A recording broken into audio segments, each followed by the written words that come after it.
Today's guest is a journalist, political commentator, author, and just damn yapper. He's one of the guys that has made a big transition recently from going to a major network to onto X, which is a major network, but it's a little bit different. You guys know him probably by name, and if you don't, you're going to get to. Today's guest is Tucker Carlson. Shine that light on me. I'll sit and tell you my stories. Shine on me, and I will find a song. I will sing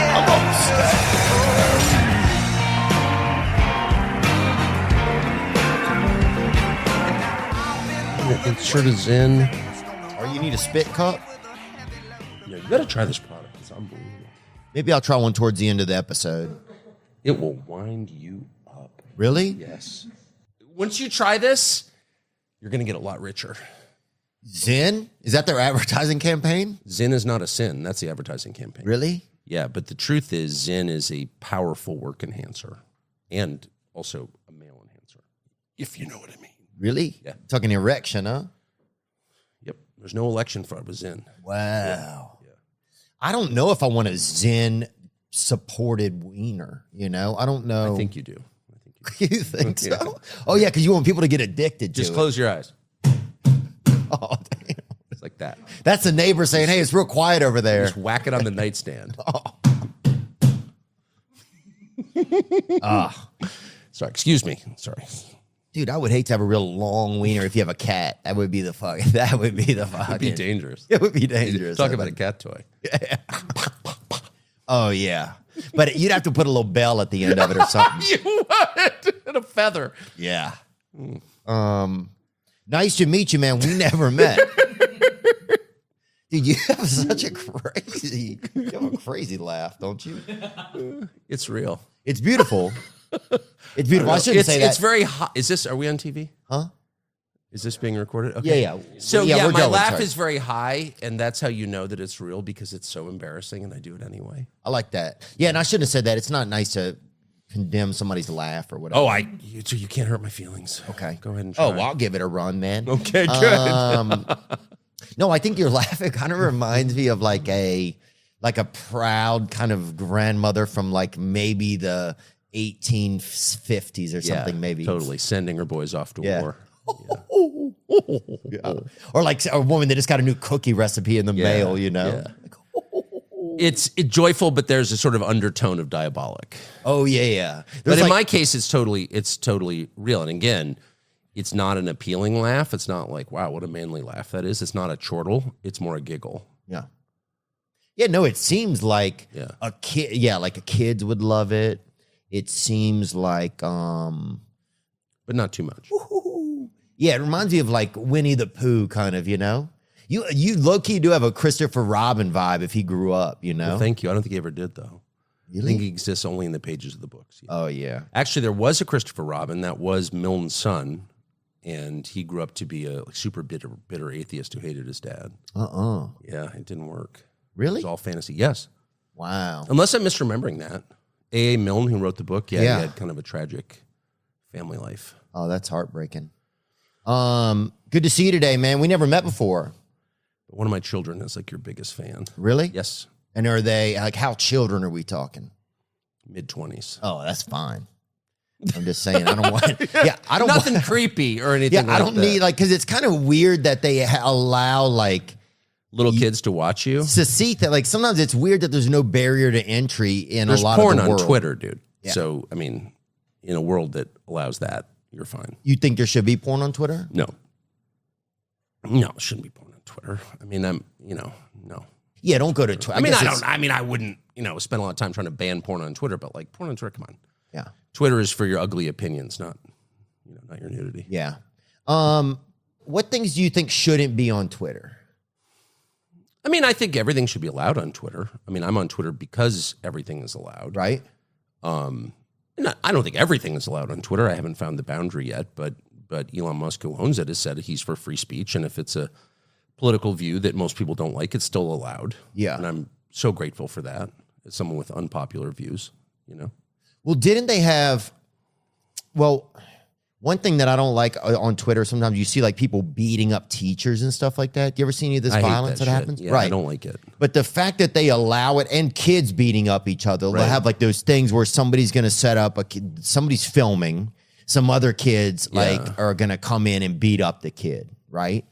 But why did that? Because then I feel like if they would stop allowing that, then because other kids just start mimicking what they see. Well, and it's also bad. It's bad for you to watch it. I say as someone who's watched a lot of it, it's like the ISIS videos. Yeah. Do you know what I mean? Or there's a whole bunch of channels of criminals getting shot coming into a jewelry store or a liquor store, and some Korean guy just blows them away. Yeah. And you can't help but love it. I mean, it is the most alluring kind of porn. Like you just watch it again and again, this guy getting killed. Yeah. And you think, this is not good for me, actually. I shouldn't watch this. Yeah, there's probably part of your spirit or whatever. Totally. It's not edifying. It's like actually bad, but it's very hard. Have you ever seen the criminals getting killed channels? Oh, yeah. I've seen a couple of them. There's one guy who's so good at it. He's killed like 7 criminals. Yeah, he's a watchmaker in L.A. Oh, is he? Yeah. No, it's a very famous guy. Oh, there's a one guy. I'm like, dude, they got to quit trying to rob this guy. Well, he finally gave up, and now I think he lives in Vegas, but this was in the 80s or 90s in L.A. I think he killed 5 people, literally, with revolvers, too. This was before everyone had like a double stack, 19-round magazine. These were just like with conventional 38 or 357 revolvers. That's him right there. Can you have that up for me, Nate? This is a watch seller. He's actually a watchmaker. He's the guy who, fixes expensive watches and makes the new gears. He's a very look at that, Mr. Thomas. The dealer, Lance Thomas, was wounded 5 times at his shop. Wow. Let's see. He's like the 50. Okay, I'm sorry. Is my memory pretty good or what? He killed 5 robbers since '89. That's amazing. He's like the 50 Cent watchmaker. He's like 50 seconds. He's like, okay, that's good. Okay. That dude's unreal. They ran me out of business each time. It says, there's got to be a truce. There's got to be a time. There's got to be a time when you walk away from the war zone. Wow. So he just quit because it was too But violent. what a BMF. I mean, he shot a couple in one day. He says, this is his best quote. Mr. Thomas said he felt no remorse for the lives he had taken. The police ruled each shooting was justified. I was ice, he said. A frightening thing about this is that it all becomes easier. Wow. It's not good for you to, you don't want to have to kill 5 people. I don't think it's good for you. What's a fair amount of people to kill? I don't think you want to kill anyone if you can help it. Bro. Well, it's certainly justified in self-defense. No one will judge you. No honest person will judge you for killing someone to protect your life or your loved ones, even your property. But I just don't think you want to have to do that. Yeah, I agree. Unfortunately, there's some people I think that wake up and they're kind of looking, wouldn't mind getting into a little, killing or whatever. But I think you have a lot of people move into places where you can defend yourself, where the laws are more in your favor to defend yourself because it feels like your own safety has become your own responsibility. Well, if you can't defend yourself, you're a slave. By definition. If someone can hurt you but you can't defend yourself, then you're not a human being. You're subhuman, obviously. Yeah. Because that's a human right. That precedes government, right? Being a human? I think so. Defending yourself. You have to be able to defend. If I walk up and punch you in the face and you can't hit back, I'm the master, you're the slave, obviously. Yeah. Yeah, that's why I think it's one reason why you can't take guns away is because people at the end of the day, have to be able to defend themselves, or groups of people have to. Well, of course. And the police, they've got their own thing, their own concerns, and you can't rely on them. But I was thinking, what I don't like about those the violence that they show on Twitter, where it's like the children beating up children, is because if you're a kid and you see that and you see it gets a lot of traction, then you get to go do it. So you're just replicating this that. It's like you see so many more kids doing it now because they've seen it as like a thing. So that kind of thing, I don't think they should allow on there. Well, also, you don't want to see every ugly thing that people do. Do you know what I mean? Yeah. You don't want to see fat people in the shower. You don't want to see people in the john. There are a lot of things that happen that you don't necessarily want to look at video of. I don't mind watching a thick person in the shower if there's a real skinny person there with them and they have to kind of jockey for position or something, Showering with somebody's hard, I think. I don't know, no matter what size they are. Have you seen a lot of that? I think I've been in some showers with some, with varying sizes of humans, and it's What's always the fattest person you've showered with? Oh, probably a good I'm trying to remember. Like real fat or just kind of bulky? I remember I picked this gal up one time trying to fucking go back to how it felt on my back. I'd probably say upper ones. Upper ones, but you're not going to... I wouldn't get into that. No. Just it's... Yeah. Okay. Yeah. Okay, you're lying. I can tell. No. Yeah, you are. Whoa. Okay. No. Is there laws? Like, do you know if there's any laws? Like, if there's people who are doing pedophiling, right? And they are reaching out to children through social media. Yeah. Why isn't there a responsibility on the social media companies for a great allowing question. That to be an open wall? I think there is. And I think some have gotten in trouble for that. Oh, okay. Providing a space for that. Look, I'm not a lawyer, but it's certainly wrong, certainly immoral. Yeah. And I you got to think they make some effort to stop that, though. I think there's a lot of it. There are a lot of creepy people out there. Yeah. And the number of creepy people is increasing. You think so? Seems to be. Yeah, seems to be. Yeah, I wonder why that is, huh? Because you can look up other creepy people. It's kind of like you said you wouldn't allow video of kids fighting on the internet because it inspires other kids to fight. I think, creepiness inspires creepiness, right? Yeah, that's a good point. Yeah, man, I just want to get to know you a little bit. I want to get to know you too. All right. But not like the whole shower thing. Oh, no. Out. No, you don't weigh enough, I don't think. Close. For what I'm looking for. Okay. Yeah, man, nice to meet you. So you grew up in California, right? I did. And so were you in a fraternity? I think that's the most thing people look at when they see you. In a fraternity? Yeah. Like, no, what I frat wasn't. was this guy? No. Really? No. Okay. I never joined a fraternity. All my roommates joined a fraternity. I actually lived in a fraternity, but I never joined. And I don't like to be told what to do at all. Really? No. Me neither, dude. Like at all. Yeah. At all. Yeah. Yeah. It's my biggest. It's like I have a moral claustrophobia about being told what to do. I'm happy to do things. Yeah. I don't mind serving other people, but it has to be voluntary. I can't be ordered around. Yeah, I don't like being told what to do. Hey, bitch, go get me a cigarette. You're a pledge. I don't think so. Yeah, that's a good point. I don't think. Not going to do that. Yeah, and I don't want to be told what to do by some white kid that's in poli-sci or whatever. Or any color kid. Yeah. No color kid. Yeah. Or adult, for that matter. I just don't want to be bossed around. And by the way, I don't mind taking advice or wise counsel from people I respect, or I'm often wrong. I'm not saying that I'm always right. I'm definitely not. But being ordered to do things suggests a level of disrespect I just can't deal with it at all. And even just about like work and stuff, were you always like that from just like with work, like you want to be your own voice? Of course, yeah. Yeah. I mean, that's where you end up, right? Keep getting fired. Right. Yeah. Yeah. Yeah. So, I mean, not that I don't want to fight about it. I'm not interested in being like, you can't tell me what to do or, give a lot of lectures about it. But I especially in my business, you have a similar job where, you're paid to say what you think. Yeah. Right. And so you want to do your job, which is to say what you think.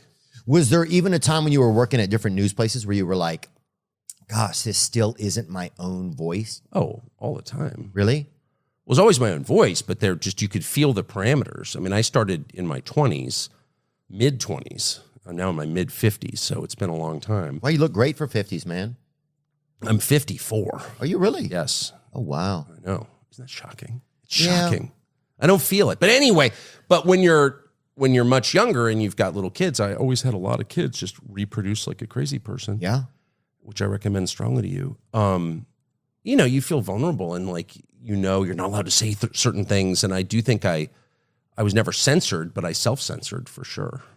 The war in Iraq breaks out and you're like, well, maybe it's a good idea.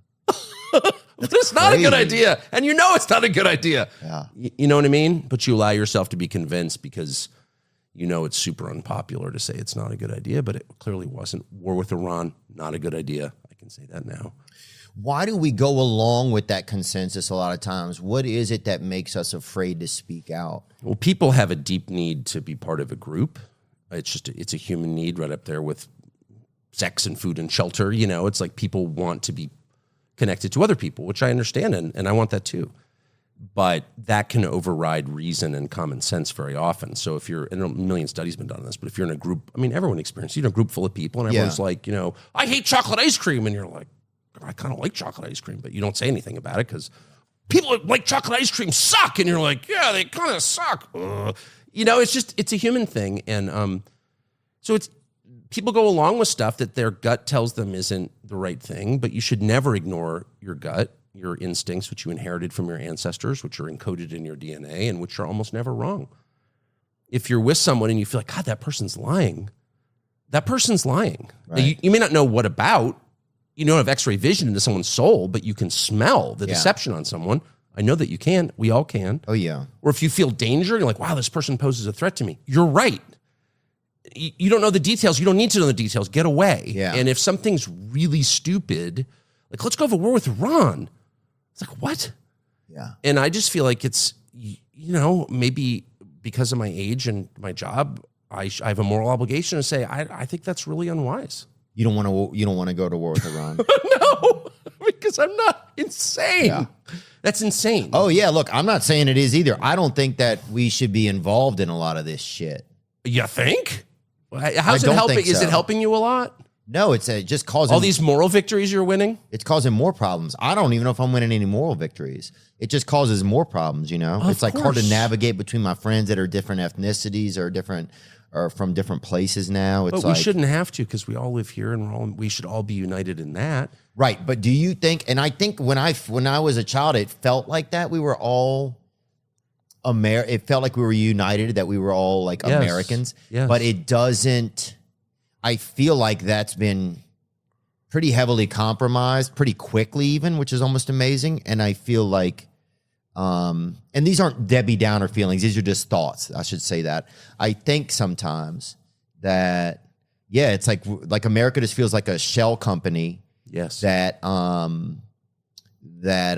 people just park their assets. We're just here. an LLC for the world. For a lot of, No, and have we always been that? Of course not. It was a real country. It wasn't just an idea or some shell company or LLC. That's so nice. I'm stealing that, by the way. I hope this never airs so I can steal that. Yeah.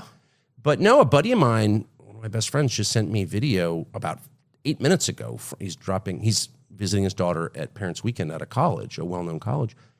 And there's a huge demonstration in the middle of campus between, two sides in the Middle East. Mm-hmm.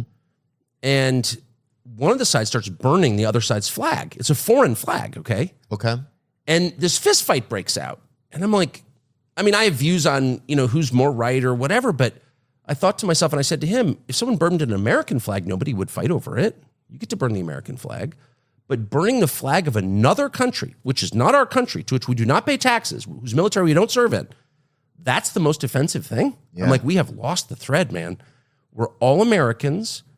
And if you wind up in a place where our allegiance to other countries or regions or things that are not American take precedence over our common Americanness, we're screwed. We're screwed. I feel like we're at the apex of that sometimes. Yes. And if we're not at the apex of that, I don't think I can't tell if we're at that I think we're getting to that in the moral compass of a lot of people. Yeah. And it's sad because I think a lot of people, myself included, or for myself, I don't think I ever wanted to get to that place. No. But I think a lot of people are just starting to feel like, once your Americanism dissolves and once your common thread dissolves, you don't have a connection, and so then your instincts start to take over, like we were kind of talking about, and you have to take care of yourself. And so once the ice you're on starts to get melting, before you're on an ice, you can skate, you're seeing other people, you're you're buying a, bootleg Gretzky jersey off somebody, whatever. You guys are all on the ice, right? You're imitating Home Alone. There's a fucking, gays, or there's gay guys always on the ice. But it's like, what are the gays doing on the ice, do you think? Skating, bro. Yeah. Stupid. But they're having fun, right? I lived with a gay ice skater, and he could jump over a Volkswagen, right? That's impressive. Oh, it was unbelievable, bro. I'd never seen it. Strong ankles. The dude was like he brought us out of the living room once and showed us and blew our minds, man. Beautiful guy. Not that great. Pretty beautiful, I guess. Tall. Tall. Which adds a little bit. But well built too, obviously. Oh, Yeah, kind of. I don't know. I'm gonna quit thinking about him.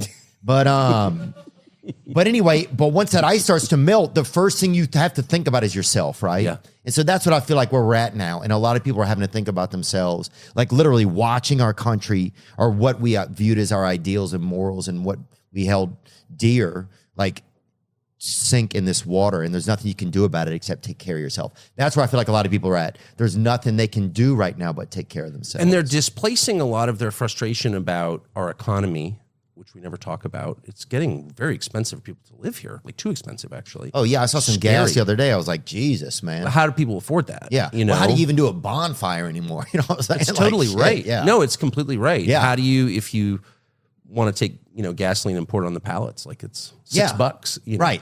But they're displacing a lot of that frustration onto regions, countries, conflicts that are thousands of miles away. It's almost like I'm picking a team and all my rage is going to, and I do wish people reserve their anger for our leaders who deserve it, in my opinion, on both sides, and for the problems that are like besetting the country. You drive through America recently, it's like not in good shape at all. It's kind of poor, actually, shockingly poor. And people should be really mad about that. And instead they're mad about whatever, Israel, Hamas. I mean, I get it. I think they're, I understand when people are upset on both sides. However, it's unhealthy to spend all your time in your head enraged about a foreign conflict when your own country is suffering so badly. Like, we need that energy, that constructive energy here. And I never hear anybody say, 108,000 people died of fentanyl ODs last year in my country. Oh, yeah. Like young people, a lot of whom weren't doing fentanyl. They were taking Percocet or benzos, and they ingested a pill with fentanyl in it, and they died. They were poisoned to death, okay? That's unbelievable. That's outrageous. No one seems mad about that. Yeah. They're mad about some foreign war, and what a waste, because we can't control that anyway. Yeah. What do you call a person who speaks 3 languages? Trilingual, maybe? Or thrilingual? I'm not sure. What do you call a person who speaks 2? Not me. That's it. But if you are like me and you want to learn more languages, well, Babbel can help. That's right. Only 22% of Americans speak a language other than English at home. Start learning a new language this fall and be the exception. Because with Babbel, you start speaking a language in just 3 weeks. Why Babbel? Because it works. Babbel is designed by real people for real conversations. All of Babbel's tips and tools for learning a new language are approachable, accessible, rooted in real-life situations, and delivered with conversion-based teaching. That's right.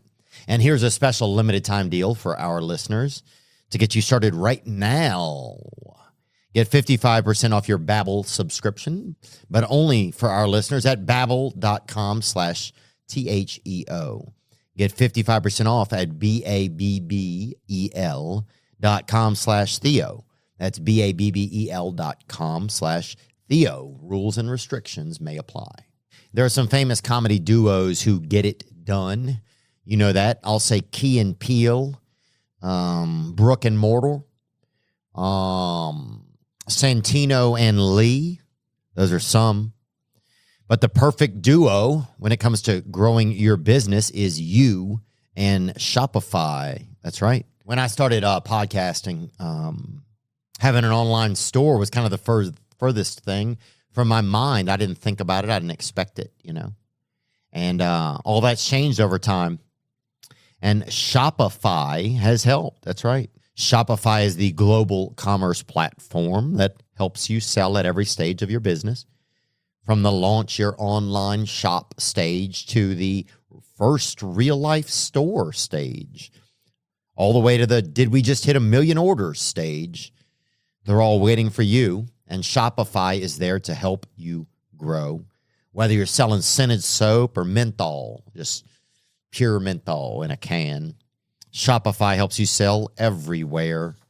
Shopify can help you turn browsers into buyers with the internet's best converting checkout up to 36% better compared to other leading commerce platforms. That's right. Right now, you can sign up for a $1 per month trial period at shopify.com/Theo. That's right. Go to Shopify, SHOPIFY.com shopify.com/THEO now to grow your business no matter what stage you're in. Shopify.com/Theo. Yeah, well, I think it's a lot. I mean, that opioid epidemic thing, you know, like I remember watching that show. What was that show that I really liked? Yeah, Dope Sick. You see Dope Sick? No.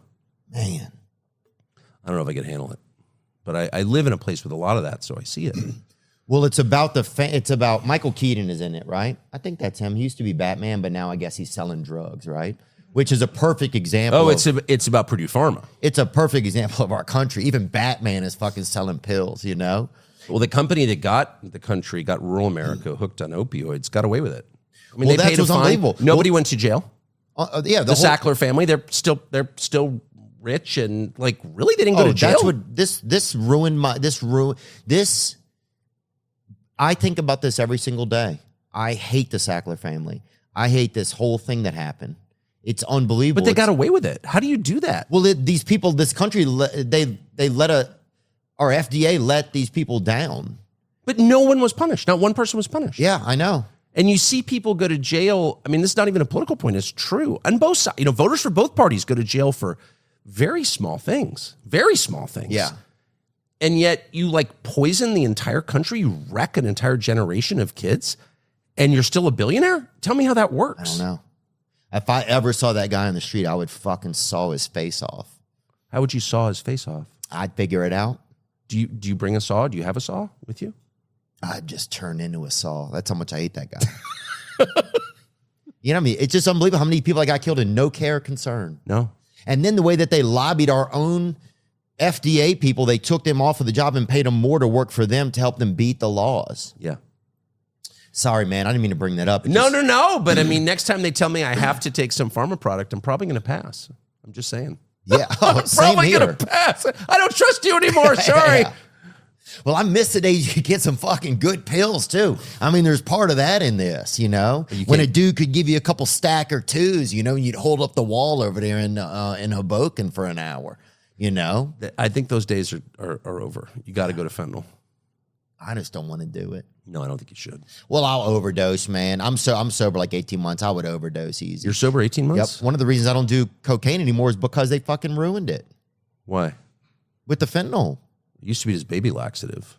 Yeah, but I'd rather shit than die, you know. I agree with that completely. I mean, I'd rather get off the toilet and be like, oh, that was hectic, than be like, laying there just like, God, wish I could going shit. blue, yeah. But I got to go to heaven. And that, by the way, is a guess. Yeah. Okay. But that's the hope. But so Anyway, how's it been 18 months? It's been good, man. I love it, you know. How were the first 6 weeks? That's the toughest part. Oh, I know. I've been there. Oh, you have? Yeah. What did you have to get off of? Oh, you name it. But Okay. yeah, it's been 21 years. But yeah. But you can drink though? No. I can do a little blow. I can drink, but other than that, I'm totally sober. It's a modified sobriety. Who was your sponsor? program. Shepard Smith? That's what I want to know. Okay, that's funny, but I'm not going to comment on it beyond that. That's fine. No, and no dig to Shepard. I'm a fan of Shepard. Yeah. No, but he's just a legend in a lot of circles from a lot of friends of mine from different colleges. How do you know all this? It's like, dude, it's easy. You just be alive and you just pay attention. well, without commenting on that, I will say, But no, sobriety's been cool for me, man. But it was tough the first 6 weeks. Like, what'd you do? Yeah, I think what's tough is like having to quit something, you know? Yeah. Having to not have a beer if you need it, having to not like have something to give me a little bit of respite Yes, from that's my right. own angst. Yes. That's a lot of it. Did you go off everything? Yeah. So I didn't have a problem with anything except for cocaine. So if I drink, I could have a drink, I'd be fine. I hated drinking. But I know if I have a drink, the only reason I'm going to have it is so I can go. I'll have 4 sips and then I'll go get some cocaine. And then I'll be How did you deal with feeling terrible the next day? On the cocaine? Yeah. Oh, poorly, brother. Begging people for Gatorade over text message. Yeah. It was horrible, dude. Yeah, and this was some of this. They didn't have that. It's a high cost drug. Yeah. And not just on the front end, on the back end. Yeah, the next day was horrible. The things I'd have to apologize for. Yeah. What's the freakiest thing you did while on cocaine? Oh, dude, I'll tell you some. Well, the weirdest thing is I would look for escorts on the internet, right? Yeah, well, yeah. And classic cocaine move there. yeah, Yeah, dude. Hunter Biden has plowed this furrow before. Others have been where you were. Yeah. Literally. Yeah, I think Hunter even was my plug on some of this. And so but then they would come to my residence. I would be so scared and paranoid. I would take the money and hand it out the door because I didn't want to not pay for the, the service. They drove over, right? So yeah, I would pay them, and then I would just be grateful that they weren't there. So you wouldn't stiff the hooker, but then you wouldn't stiff the hooker. Yeah. Well played, brother. I think. Look, I just felt bad. You must have been their favorite account. Well, then sometimes, dude, I had to talk to a lady who speaks another language. That's crazy. Because then you're playing charades. You're fucking high on cocaine. You were ordering the human trafficking ones? I wouldn't say that, dude. Okay. These people were off the interstate. I would say that. They were off the interstate. Yeah, they weren't like. What do they call them? Lot lizards? No, they weren't. I think these were decent ladies who were totally trying to make $1. Anyway, this didn't get in well, but. But yeah, that was kind of the toughest part because I was just looking for some kind of connection. Of course. And that's a real thing, what you just said. I get that. I didn't know how to get it. Because it's isolating. Drugs and alcohol are isolating. You're really about yourself when you're doing them. And part of you wants to reach out and connect with someone else. I think that's absolutely right. Yeah, I like cocaine because I needed to control how I felt immediately. That's one reason I didn't like alcohol, because I was just such a control person that I needed to control how I felt immediately. So cocaine, I could do it immediately. The feeling would be there immediately. Yeah. And so that's one reason that I liked it. But you never got into Xanax or alcohol or anything to help you come down. No, I wish I had. I didn't know you could do that. Oh, yeah, you can do that. Oh. I mean, I don't think it's legal, but you can. So I was doing you're doing it wrong. I was just You had the wrong kind of cocaine addiction. And most of the shit I was doing, I think it was Sherwin-Williams. Yeah. This shit had, I remember doing an 8-ball of matte finish, So I'm like, this isn't legitimate, some semi-gloss. I'm like, this is for fucking shutters. This is outdoor with it. I've done some very questionable cocaine, so. What was it like for you getting off of it? I mean, it was awful. It was awful. It was awful. It was absolutely awful. But I'm so grateful that I did. I'm thankful. My brother and I both did, actually. Wow. So it's in your family? It's a genetic. It's in my family. We're Swedish. Yeah. Oh, y'all are. Yeah. Oh yeah. Oh yeah. Yeah. The farther north you go on the globe, the higher percentage of people have drinking problems. I mean, that's, I think, pretty well established fact. Look at Santa, dude works one fucking day a year. I mean, the Eskimos. No, I'm serious. And a lot of ancestors from Northern Europe. So yeah, alcoholism is a big thing, and I needed to get off it, and I had all these children and a job on TV, and it's just not compatible with a productive, happy life at all. And I quit, and the first few months were like shocking. I had no help at all.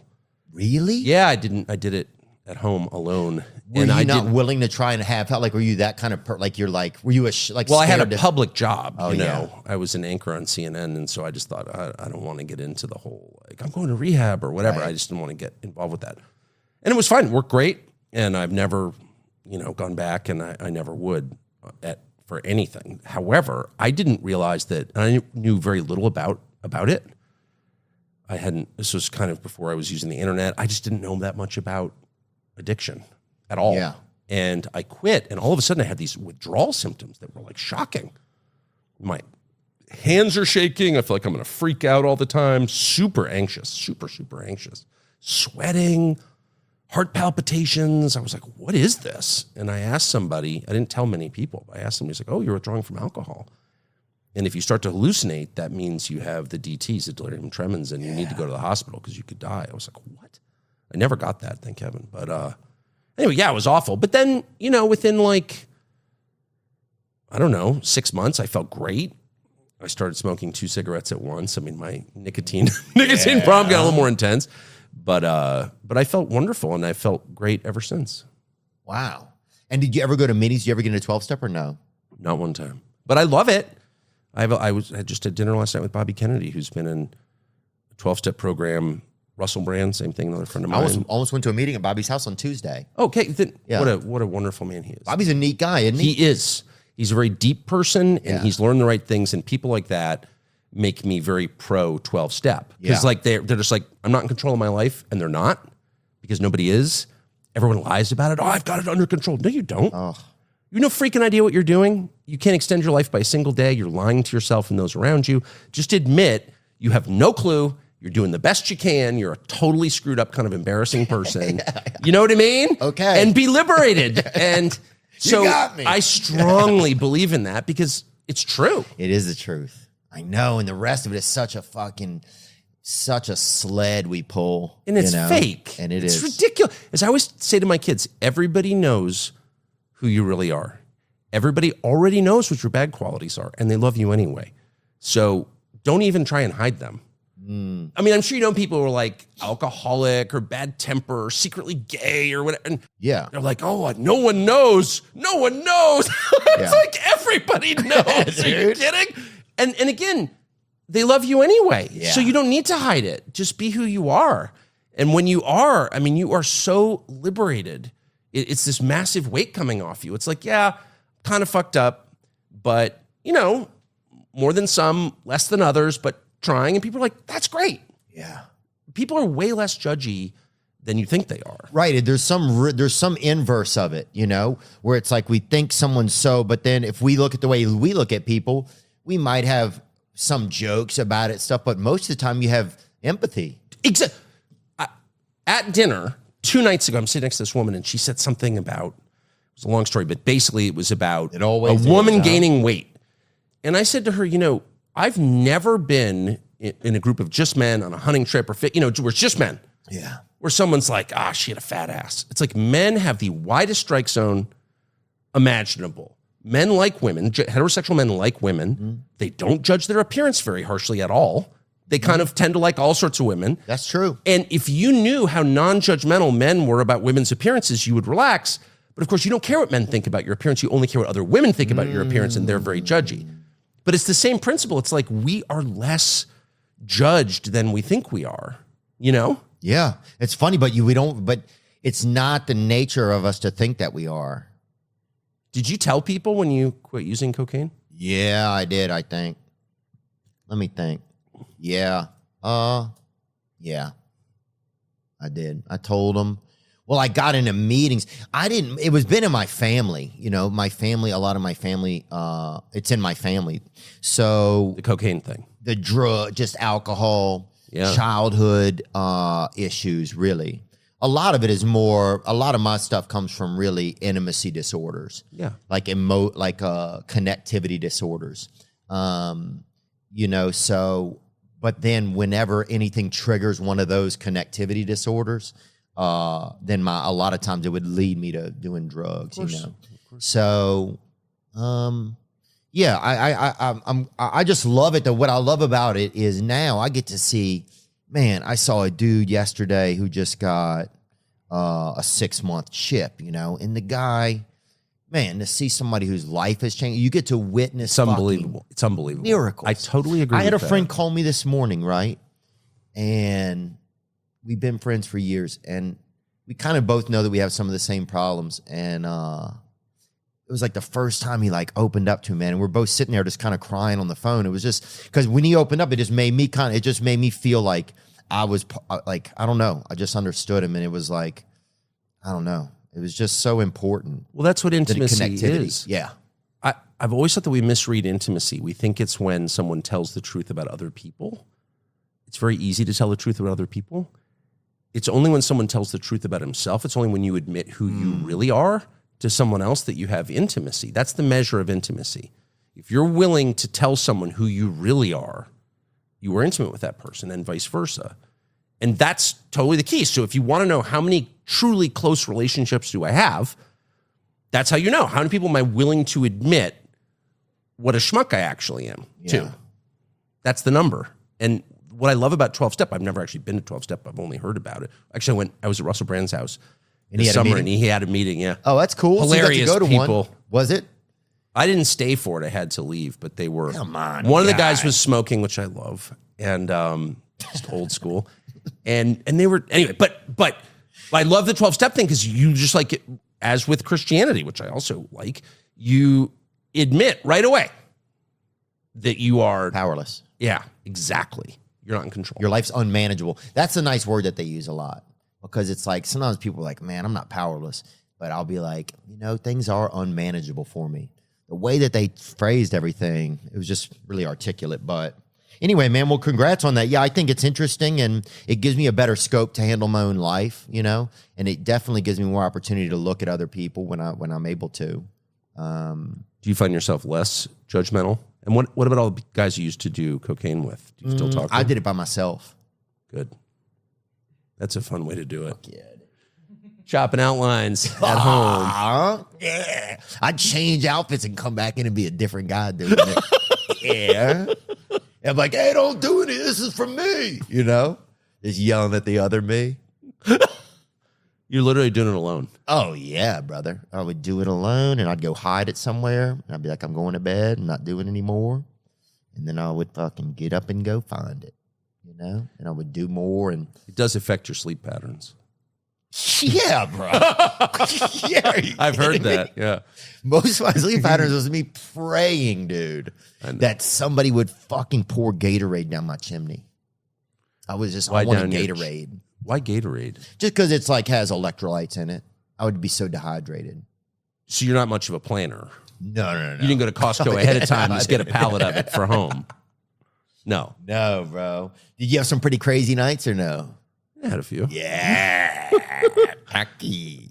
Yeah. Packy going crazy. The good news is that, it was a different, I'm 54. So right, so it was a different time. In the world that I started working in 91, everyone went to lunch every day. I was a writer at a magazine, and everyone went to lunch for an hour and a half every day, period. It was a different economy. This was before the corporations took over everything and implanted chips on your phone to listen to your conversation, track your whereabouts. And before we became East Germany, they didn't really know where you were. And it was just a civilized place, and you could just have lunch. And if you drank, it was totally within bounds to have a couple drinks at lunch, and smoke at lunch, and then that could keep going. I'm not saying it was great for productivity, but it was a better country. That's just a fact. It was, it was some fun. And so I would just say the great blessing in my life is it definitely erased my memory of a number of years. So I don't have a lot of guilt simply because I don't really remember what I was like, but I don't think very appealing. Yeah. Not a great drunk. Yeah. Yeah. Okay. And when you drink, even if you're not setting out to, say, use cocaine, you can wind up doing that. Yeah. Yeah. Oh, yeah. If somebody's got some cocaine, you're going to stay around them until they don't have it anymore, until you have it. I've heard that. Yeah, that's true. Oh, yeah, that's me right there. I did one time, I was doing some cocaine at the house, and people I was like a big vest guy for about 11 months, and vest with nothing underneath. Yeah, just fucking. That's kind of like the Chippendales thing. Some shades, yeah, dude, just chilling in my apartment. Did you ever dude. Dance? Huh?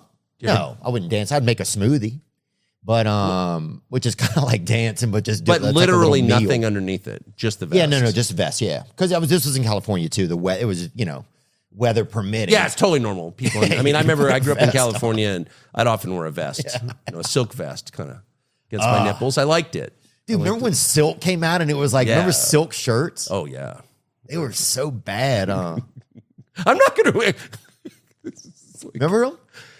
Yeah, I never wore a silk shirt in my whole life. You're lying. No, really? I swear. Yeah. Never. I never fell for that. Good for you, actually. I fell for it. I never bought anything from Fila. Oh, yeah. And I never did. I never had anything that was velour.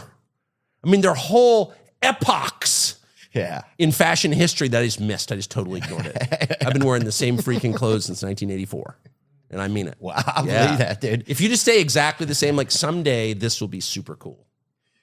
For a moment, and then we'll move on to something else. We'll go back to vests. When I was in school, it was good, man. That was good, a style. Right? Yeah. You seem like you were conceived at like a Johnson and Murphy and something, just fucking rolled right out. I don't know what that is, but I will take that as a compliment. It's a compliment, man. My best friend Kevin likes that store. What's Kevin do? He does, I don't know. He's looking for a place right now, but his he got married. But that's Johnson & Murphy. They're at the airport. He's a producer. I buy almost no clothes at the airport, but I'm not against it. So let's get into something important then, Yeah. right? Did you have? I'm just trying to think of where to take this thing. You say trauma, No, trouble, treble hooks, trouble, trauma, Trump. Those are the fucking. Okay. Those are buzzwords. buzzwords. Yep. You You make me nervous. I'm going to grab another Zen. Do you put mind? one in. I'm going to. God, I almost want to do one, but I just don't know how I'll do with it. Why don't we wait until we're about to close because things may happen to you that you're not ready for. Okay. But It gets wild, huh? it gets wild in a subtle way. It kind of grows on you. It's not like doing cocaine. Okay. It's not like firing up the pipe and Yeah. you know what I mean, blast off or anything like that. It's a much more subtle, organic. You just all of a sudden you feel good. Yeah. Then you feel the power rising from your central nervous system, and then sort of going outward through all the nerve endings down to the tips of your fingers. And then up here, it just starts crackling the synapses. Damn. You just make connections that you hadn't before. I know I'm making it sound like ayahuasca. It's a lot more subtle than that. Tuck. If you did like a tucker, a lip tucker, Yeah. I would buy that. If that was your brand of nicotine I'd like pouches. to do that because I believe in it. Tuck.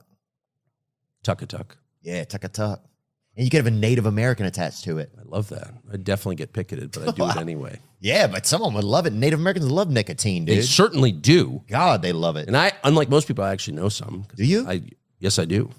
Because I live near a population of Native Americans In Maine? In Maine, and employ two, and have for years, and they're really wonderful people. Spend a lot of time with them, and the two that I know very well both love tobacco, and they have every right to. Yeah, look, I think let them love it, you know. At least leave them with tobacco, you know, after 100%. everything that happened to Well, they Native actually Americans. they gave us tobacco. They did? 100%. Wow. Yeah, it was. I mean, there are a million different Native Americans. One of those terms. It's like I'm not it's a sure little- what Passamaquoddies have to do with Hopis. Like it's pretty.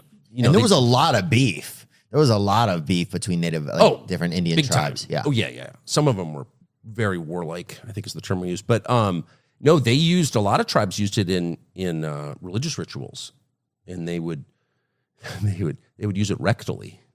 Really? Yeah, tobacco suppositories. Ooh. Yeah. There's a Now- ramrod. Get it up there. Oh, dang, huh? Yeah, for real. Wow. Look it up. Boof and freaking, that's insane. What? I can't, did an Indian, yeah, let's see, tobacco smoke in them. Let's see. Oh, there you go. Oh, yeah. Look at that. Okay, so that said it was used by, imported from the New World. Okay. An insufflation of tobacco smoke into the rectum by enema was a medical treatment employed by the European physicians. Right. But also it says tobacco smoke was used by Western metal as a tool against cold and drowsiness. And drowsiness, bitch, if I'm drowsy and you're blowing smoke in my ass, I got a wrong PPO. You definitely do. And by the way, it's not even covered now. Yeah. Oh, yeah, that's crazy. No, that and leeches are like completely ignored by the medical establishment. But it was common. The procedure was used to treat gut pain, and attempts were often made. I'm not making this up. You're fact checking me in real time. No, I love this, but applying it by enema was a technique appropriated from the North American indigenous peoples. Yes, that's right. Wow. See? How great is that? That's amazing that they even thought it up. I think, but if you're chilling around that long, somebody's going to blow smoke in somebody's ass. You think so? Yeah. Yeah, dude, you get people around. So, like, how many thousands of years does it take in the evolutionary process for someone to say, okay, we've reached this point in civilization where somebody's got to blow smoke up someone else's ass? Is that before or after the wheel? Because they never figured out the wheel. Yeah, look, I think it's 4 years somebody's blowing smoke. Really? It's quick. I think it's quick, yeah. I mean, I don't know. It'd be interesting to see how the first things happen like that. How are the pyramids built? I don't know. People talk about it a lot. People don't know. We don't know. How is that? And I'm not, by the way, suggesting any theory. Yeah, no. Well, look, I think. But how do we not know that? And why doesn't that make all of us humble? Like, if we don't know how they built the pyramids 3,000 or 4,000, or actually, we don't know when the pyramids were built, to be totally honest. Yeah. If we don't know that, then we don't know shit. Yeah. Right? Oh, yeah. Someone should just say that. Yeah.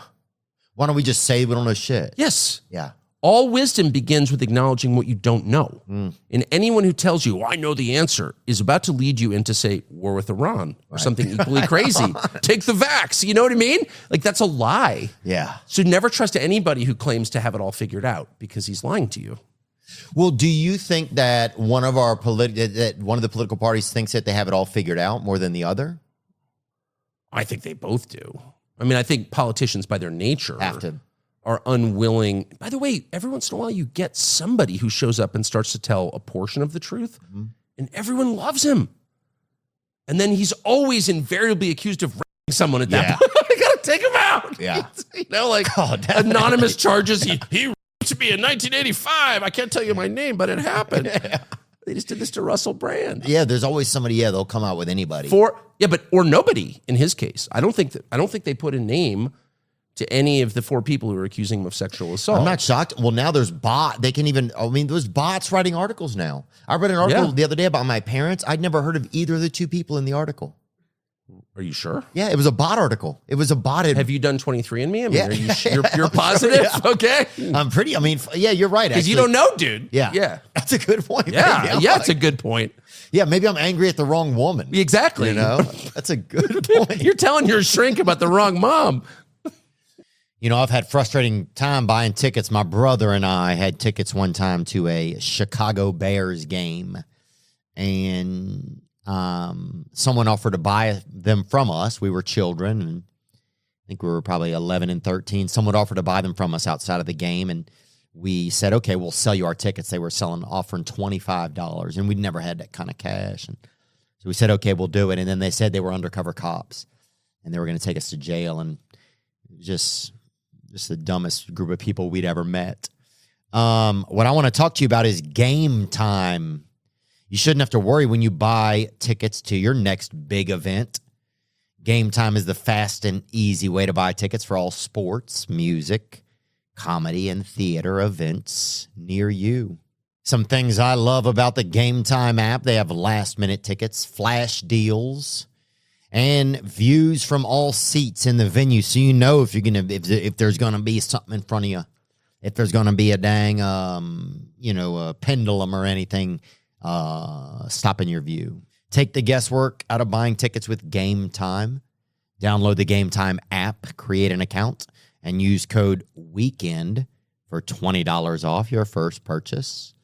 Terms apply. Again, create an account and redeem code WEEKEND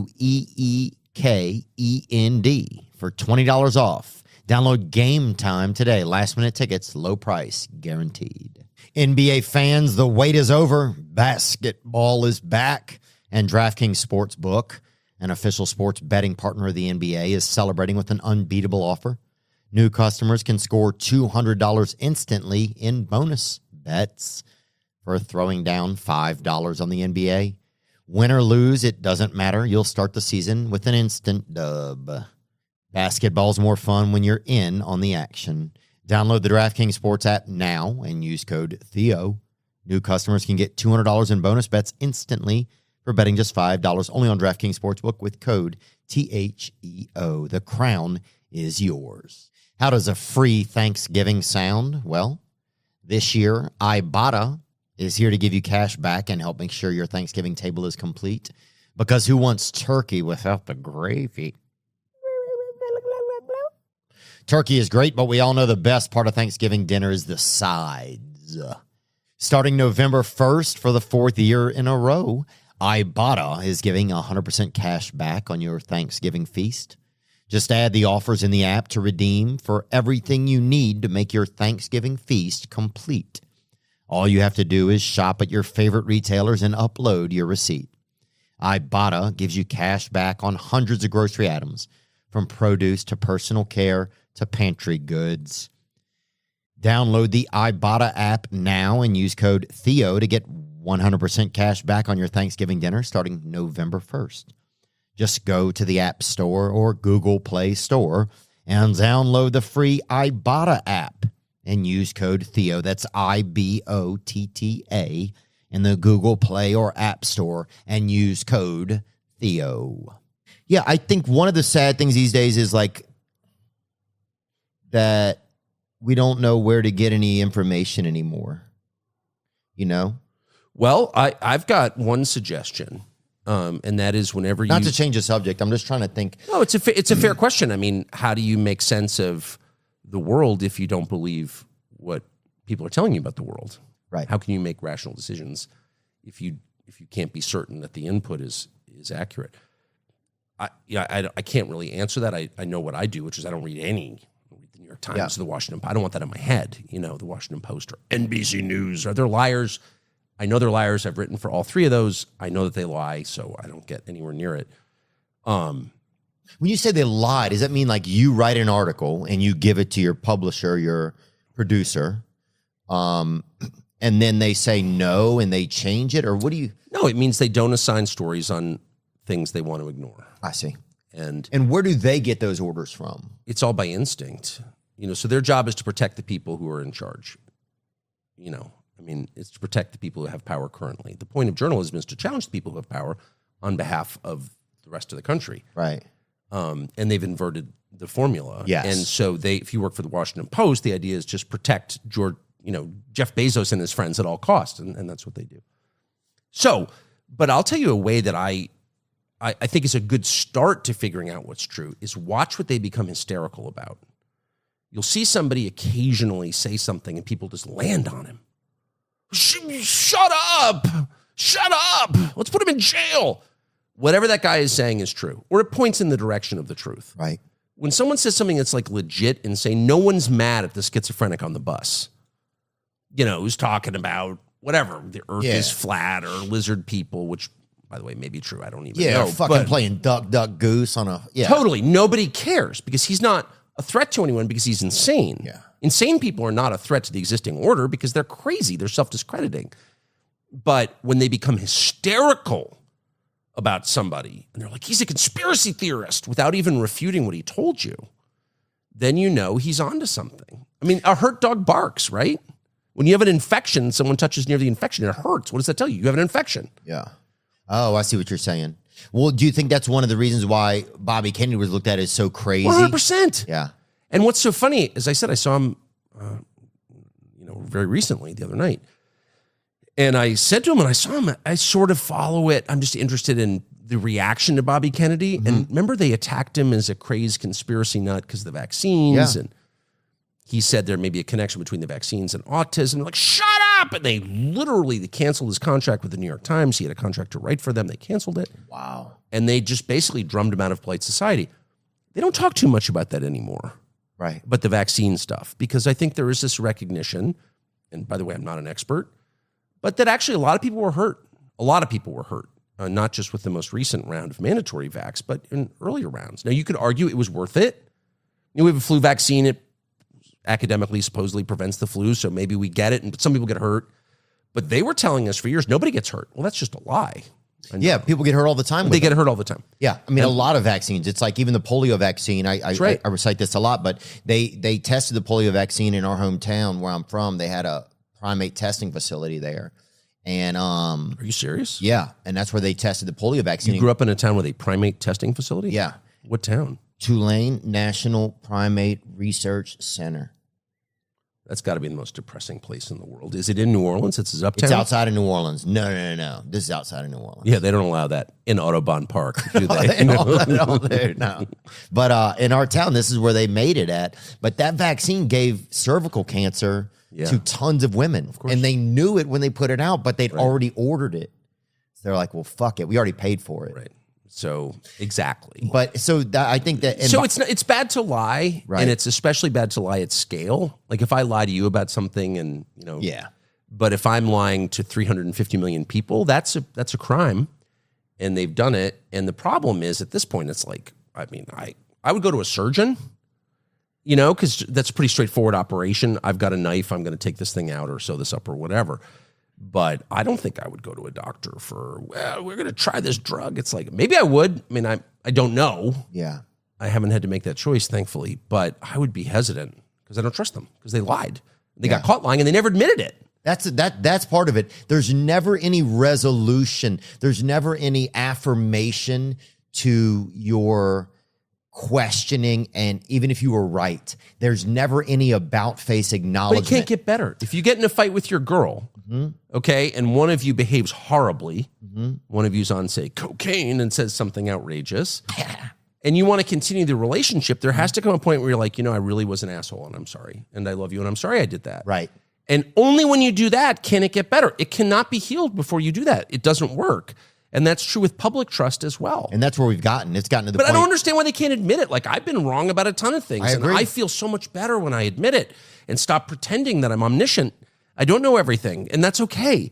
Why can't they do that? Why can't Fauci just be like, wow, I told you this in good faith. I was wrong, and I'm sorry. Yeah. He would do more for people's trust in science if he did that. He's totally incapable of that because he's a freaking sociopath, dangerous human being. He's a shitty pitcher, too. You see that? Quite a shitty pitcher. And I say that as a shitty pitcher. But even he's got little dwarf arms. But still. Yeah. Sorry. No, it's okay, man. Look at this. Let's show this shit, bro. God, get fucked. That dude is out of his mind, he's got a mask on outside. Huh? Dude, that guy's got fucking... But it's so prima facie retarded. It's like there's a dwarf on the field with a mask on outside throwing it at the bat boy. Like, this is not a real country. If that guy's running it, this is a joke. First of all, the bat boy's 11, so he's flirting with a child. So let's call that he's flirting with a child. Let's call it what it is. You freak. Now half of America needs a Tommy John surgery in their heart because of this dude, myocarditis right there. And there I am with a fucking slider, boy. Well, you don't even dick around, do you? Is that you? I've done some things, but no, not on this. Where is that? That was St. Louis. But actually, I got to throw one out for the Diamondbacks. That's why I'm wearing this jersey. How nervous were you? I was pretty nervous, I guess. It suddenly makes you feel like how old you are. You're like, fuck, I'm getting old. How old were you? I'm 40. Oh, I was 41, but I'm 43. But I was like, oh, shit. 43 is pretty old. Yeah, it feels old sometimes. Actually, does it feel old? No, it just feels old when you're running upstairs. Yeah. Yeah, I know. What I'm talking about? I'm 54, yeah. I can't believe that. But I always run upstairs. I always run upstairs just because. Yeah. Yeah. Yeah, you're like, I'll show them. 100%. Yeah. I've always been And I'm with my wife who's very fit, like next level fit. Crazy. And she doesn't even, she'll just be prattling on, running upstairs, doesn't even. Oh, she does, huh? She's whimsical? I don't know if she's whimsical. She's just got like crazy cardio. God. Because she never stopped doing it. Like when you're a kid, they make you do physical fitness. And then I took about 40 years off for cigarettes and stuff. And she didn't. So yeah, it pays off, it turns out. When was your first cigarette? Do you remember it? Yeah, I remember it really well. Yeah. It was delicious. Yeah. And my father smoked and he smoked unfiltered cigarettes called Pall Malls. We called them Pall Malls. Oh, yeah. Pall Malls. But they were extra long, flavored with licorice, I think made by the American Tobacco Company. Great cigarette in a red pack. And we had many. So that's, I don't even know if there's a picture of he smoked right there, one down. One down. That right there. That's the cigarette of my childhood. Ooh. He picked him up in the Marine Corps when he was 17. I guess they came in his K ration. And that was the cigarette of my childhood. And there was always one smoldering in an ashtray in our kitchen and everywhere else. Anyway, but I was like, when I was little, I was against it. And my father really loved cigarettes. Yeah. And he wasn't embarrassed of it. It wasn't like, I smoke, but I feel bad about it. He was like, no. And I smoke unfiltered because you feel strip them when you're done. There's no filter.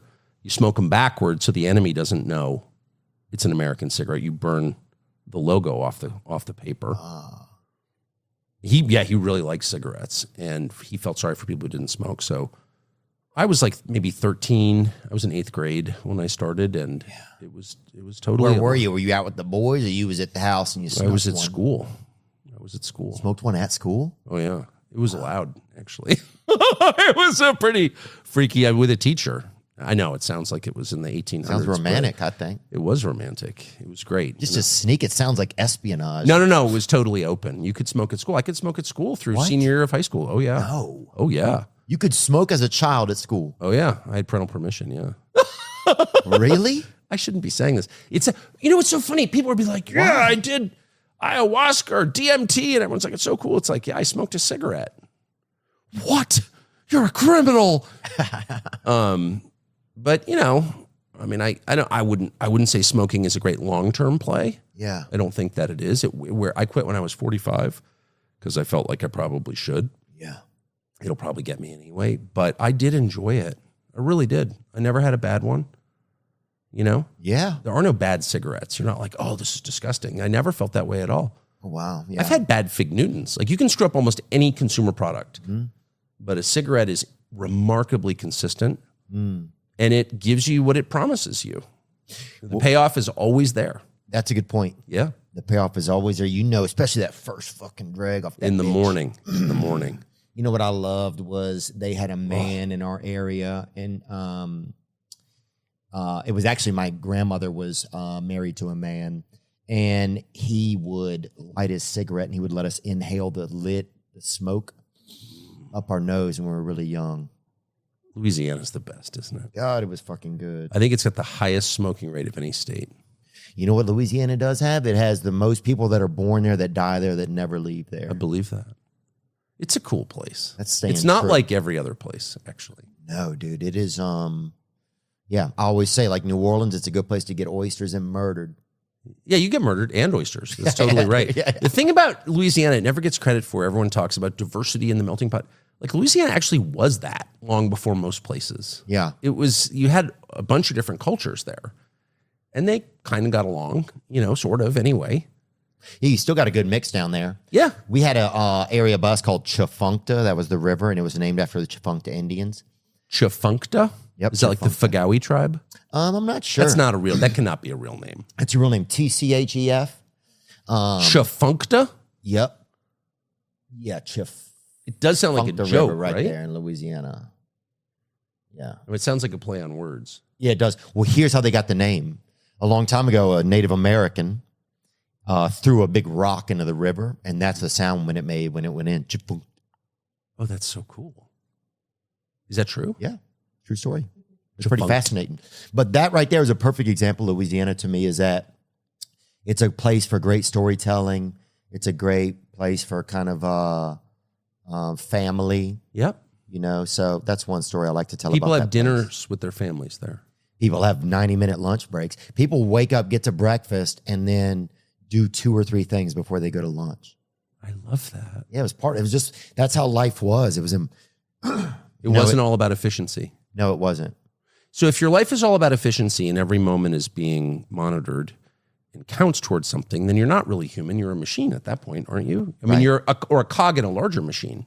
And that's what I think a lot of people feel like these days. Well, and for good reason. There's some chick on the internet, it's a 22-year-old experiencing life in the corporate world for the first time, and she does this video like, this is terrible, I don't make any money, and they treat me like shit, and treat me like, you know, I'm not worth anything, I'm not human, and everyone's like, shut up and work, honey! Yeah. And I watch this, and I'm like, no, I hope you win. I hope you win. I hope you, the seeds of revolution are sprouting in my heart. I just so hate that culture. Oh, yeah. That treats people like they're not people. Like, for what? Yeah. Well, I mean, I think for some people, in my own sense, learning to be a boss and leader has been tough just because I just started out wanting to be a comedian. I wanted to sleep in Of course. and masturbate and go A lot, right? be chatty. No, I didn't get crazy with it. Okay. I didn't I was kind Not of compulsive or anything like that. No, I was an organized, Okay, efficient good. man. Yeah, just Good. Okay, that's fair. yeah, one-off kind of guy. Yeah, kind of like when they play the trumpet in the morning. You never They- got greedy, though. You never went back. never. No. When I got greedy. Yeah, I was like, that's it. Yeah, but so I think learning to do that personally has been it's been a journey for me. But yeah, I think with companies, it's like, how do we get away from that? And is it just? Sometimes I think America was just this Christian experiment Yes. that got compromised and has turned out poorly. You think? Yes, I think you're onto something there. And I hate to say that because a part of me doesn't really want to admit it. Well, it's obviously true. It's obviously true. I mean, you can't have a democracy unless it's a voluntary system. People have to show a lot of restraint. They have to be all in. There has to be some sense of the common good. You can't just be like, how much can I grab? It's like Halloween. It doesn't work if all the kids just empty the basket on the front steps, you know, Yeah, in the fuck first that wave kid. of trick-or-treaters. No, it's true, though. No, you're right. And a democracy is very much the same way because you can take power and then just like steal everybody's money legally. And so you really have to have some boundaries that you impose on yourself. And and that has to come from within. You have to have the sense that someone more powerful, like I hate to use the word, but God is watching. And if you don't have that, then it just descends into greed and selfishness, which is where we are now. Have we because do you think America is still a Christian nation? No. What is it? It's an LLC, as you said.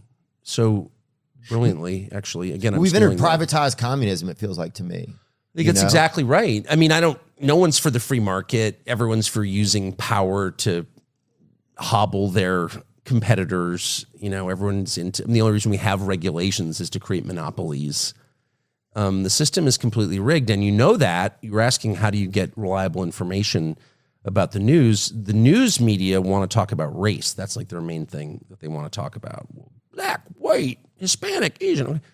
But that's actually not an interesting conversation because you can't change your race, and like people are different races and they're sort of different, but they're also very much the same. It's like not that interesting a topic to me personally. I'm not interested in talking about race. What's really interesting is that the United States of America is being looted by a small number of people who are getting away with it, and they don't want to talk about that. Right. They never want to talk about economics. They never want to talk about the tax code. They never want to talk about any of that stuff ever, and that's how you know that CNBC and CNN and the New York Times, all these people are like looking out for you, are actually just the Praetorian Guard standing in front of the people with the most power and money and keeping the masses from asking uncomfortable questions. And so whenever anyone asks about like, well, wait a second, why do we tax people at half the rate for investing that we do for working? Literally, they pay half the tax rate. So you have a job and you work every day and you pay one rate, but if you just stay home and invest money and live off the interest, you pay half as much. So are we saying it's twice as virtuous to invest as it is to work? Oh, is that what we're saying? So if you're a day trader or just trading stocks or something, you don't have to pay Or as if you're a much private taxes. equity guy and you can claim that your income is actually interest on your investments, you pay half the taxes. So we have a tax code that discourages work and encourages parasitic behavior. Now, there are arguments on both sides, and I'm not an economist, but you don't even hear those arguments because it's like, shut up, racism, trannies, or whatever. It's all a distraction from what the real story is, which is they're looting the country. Looting. And at this point, we can't repay the debt that we owe. So it's going to be like, well, unfortunately, we had to sell Yellowstone. And no, I mean, it's going to get to the point where we're now we sold it to Asians. No, for real. Yeah. Where what? And then they're going to say the sale was racist too. That's going to be the craziest part. No, you're asking questions about it as racist. Okay. Yeah, no, you're always the racist. Just to be clear, you're always the racist. Hey. Louisiana man. He wasn't David Duke from Louisiana. Shut up, Klansman. Dude, I used to lift weights with David Duke. Oh, God. In prison? No. I can see you guys in the yard. All the Aryan Nation guys. He's like on your back as you're doing push-ups. Bro, I was never in any Aryan Nation, dude, Not even in prison? No, I never even went to any of their meetings or anything. I saw pamphlets or whatever, but I never pulled up over there. But yeah, we shared a back fence, and he used to date this hot girl that worked at a seafood restaurant that I worked at, and so he'd pop in there and I'd watch him eat shrimp or whatever. But what was the seafood restaurant? It was called Morton's Seafood in Madisonville, right on the River. Really? And I worked over there, baby. And I was a busboy, and they used to have raccoons coming out the wall when they'd cook duck. The boarding was bad on the wall. It had rotted out, and they'd let one of us busboys get there with a broomstick. We'd have to stand there and beat the raccoons back into the wall. They're ferocious animals. Well, they love duck. Of course they do. And pizza. Oh, really? Oh, yeah. Oh, wow. We call them trash pandas where I live, and you see them outside in the trash cans. Oh, yeah. And they love pizza. I like pizza. Oh, yeah. Unfortunately. And, oh, yeah. You have pizza and you God, leave the boy. yeah, they go crazy. I'd love to see. Now, that would be a good Dave Portnoy thing where he does one bite to hit a coon with a bite, Have you ever seen a raccoon eat? You never gave him any duck, did you? Oh, I pulled up on them, and they're always like this. Right with their hands. We didn't do it. They totally are. The gayest one is the one in the recycling bin. He's always like, hey. At least the other ones are in the trash. There's always that one that kind of wanders up from the recycling bin, and he's wearing like a negligee your mom's or something. You're like, what the fuck has that one been doing, But yeah, they always are like plead innocent or whatever. No, they do. Yeah. They're so clever. I love them. Oh, they're crafty. Yeah. I've never shot one. I've seen them so many times in the woods. There they are. Yeah, they love dog food. Yeah. That's kind of a mangy one. We have big ones where I live. Yeah, I grew up around a lot of rabies, so when one would come down the street, we'd all have to go inside. Do a lot of people have rabies where you grew up? Yeah, I would say there was a big scare of it. When was rabies popular? Can you look that up, please? When was rabies popular? Oh, when I was a kid, it was a big thing. Get out the street, There's a sick raccoon But when they got cars and electricity and stuff, they fixed all that? I mean, it wasn't as big of a thing. But yeah, David Duke, man, we would go to the gym sometimes. And I'll say this, nice guy. Yeah. I never met him. Nice guy. He never, we just did chest and tries or whatever. There was never any racial things or whatever, but he was a very fit man. I've never met him, but I will say this, and I'm not saying he's a Fed, though he's obviously a Fed, but every time I would get a new show, I don't know anything about David Duke. I'm from La Jolla, California. He wasn't quite as popular there. Yeah. Can we find another picture with Alfie? but every time I get a new show, there would be some news story. David Duke endorses Tucker Carlson. Really? Yeah. Like, why? I don't know you. I don't know anything about you. I'm from La Jolla. Yeah. Okay, we don't share a common culture. Yeah, I'm from Mitt Romney country. Yeah, exactly. 100%. Literally, Mitt Romney goes to La Jolla. That's so Comedy Store. I use Comedy Store La Jolla is one of my favorite. No way. Might be my favorite comedy club in the whole country. Been there a long time. It's the since best I was club. a child. Really? Up in the Village. Yeah. Yeah. In fact, there was a Jack in the Box next door that I used to ride my bike to. I remember that, Jack. It wasn't. It was maybe disappeared a few years ago. If it did, or they it could closed still it be down there. for a while because they got caught selling kangaroo meat. Oh yeah, in the 70s. boy, huh? And I don't know if that story was actually true, but that's what everyone in the town thought. I mean, look, if you can get a fucking couple grams of roux in La Jolla, I told I'm in. roux burgers. That's what we called them. That's so funny. I and would if have you that in took a a heartbeat. close look at the meat, it was gray and kind of gristly, Mm-hmm. and it was not beef. I mean, I think the company was owned by Ralston Purina at one point. Oh yeah, and they're out of. I believe they're St. out of. Louis. Are they? I think. Yeah, I know they're out of the Midwest. But yeah, I loved it over there. You'd always hear, I love La Jolla. It's a beautiful area. But they weren't big on racism there when I was a kid. Yeah, I don't know. Yeah, I don't know if they. Well, it's mostly white there. Well, that's why they're not big on racism. Right. It's like, yeah. People are expecting it. We can't do it. No, it was like rich white people. Oh yeah. Rich white people. Oh yeah. No, They're- it seemed like rich people. Yeah, for sure. Yeah, it's like you feel rich even when you're driving by, or you feel like people want you to leave. I feel like it's beautiful there. Yeah, it's really pretty. It's very beautiful. Sad though, soulless. Is it? Yes. Yeah. No soul at all. Hmm. No one had a last name. I mean, it's one of the prettiest places in the world. Yeah. But yeah, it was, hi, I'm Bob. I'm a Sagittarius. Like nobody had a real connection to anyone else. Everyone was just kind of passing through. And the first time I went to New Orleans, which is obviously a disgusting place, but I loved it because it was just so thick. It was just so much there. And all these weird rituals and customs. And it just had a culture, and I just didn't grow up around that at all. And even though I didn't understand what they were doing in New Orleans, and obviously I was very threatened by it because half to Tulane, the town is a violent criminal, right? But I Yeah. still liked it because yeah. I thought this is interesting in a way that nothing I grew up with was interesting at all. I could totally see that. Yeah, I think I grew up in a place that was just so, it was just, there was so much lore and stuff in our area that, and I think that's just a lot of the way that Louisiana was. Amos Moses. It's from Louisiana? I don't know, but I love that song. But you just picture, wrestling alligators in the swamp. And where I grew up, people literally talked about the weather every single day, every day. And the weather never changed. It wasn't like we lived in Minnesota or something. It's very Truman Show there in La Jolla. It's unbelievable. Be like, well, it's going to be 72 and partly cloudy, moving to mostly sunny in the afternoon. It's going to be 68 overnight. Tomorrow, and it would just be on an endless repeat. It was a skipping record. Did you hate that about yourself? That like was there any self loathe? Because I hated myself because hated I was myself. poor, right? Yeah. But does that happen on the other end of the spectrum? And I hated my neighborhood. I just felt embarrassed, right? Does that happen on the other end of the spectrum where people? No, not enough. There should be a lot more self-hatred in rich neighborhoods, I think. And I hate to say self-hatred. Sorry, I was ashamed of myself. That's a better way to say it. There should be more shame. There should be more shame. Like if you've amassed $100 million from sucking the last remaining lifeblood out of some manufacturing company in the Midwest, calling it private equity, you should hate yourself a little bit. You know what I mean? And there's none of that. And I think that's part of the problem. There's not enough guilt among the ruling class. There's no sense of obligation to people beneath them. And that's one of the reasons they hate them so much. And that's one of the reasons that the fentanyl crisis has not even been acknowledged by Washington, is because they kind of know they're responsible for it. Mm-hmm. And you wind up hating the people you've wronged, I have noticed. What do you mean that you might wind up hating? If you commit a sin against somebody, if you're cruel to somebody, unfair to somebody, you cheat somebody, you wind up hating that person as a way of justifying what you did. And the only way to stop that is by admitting what you did. and saying it out loud to the person's face and asking for his forgiveness, which again is why That's one of the 12-step model works, right?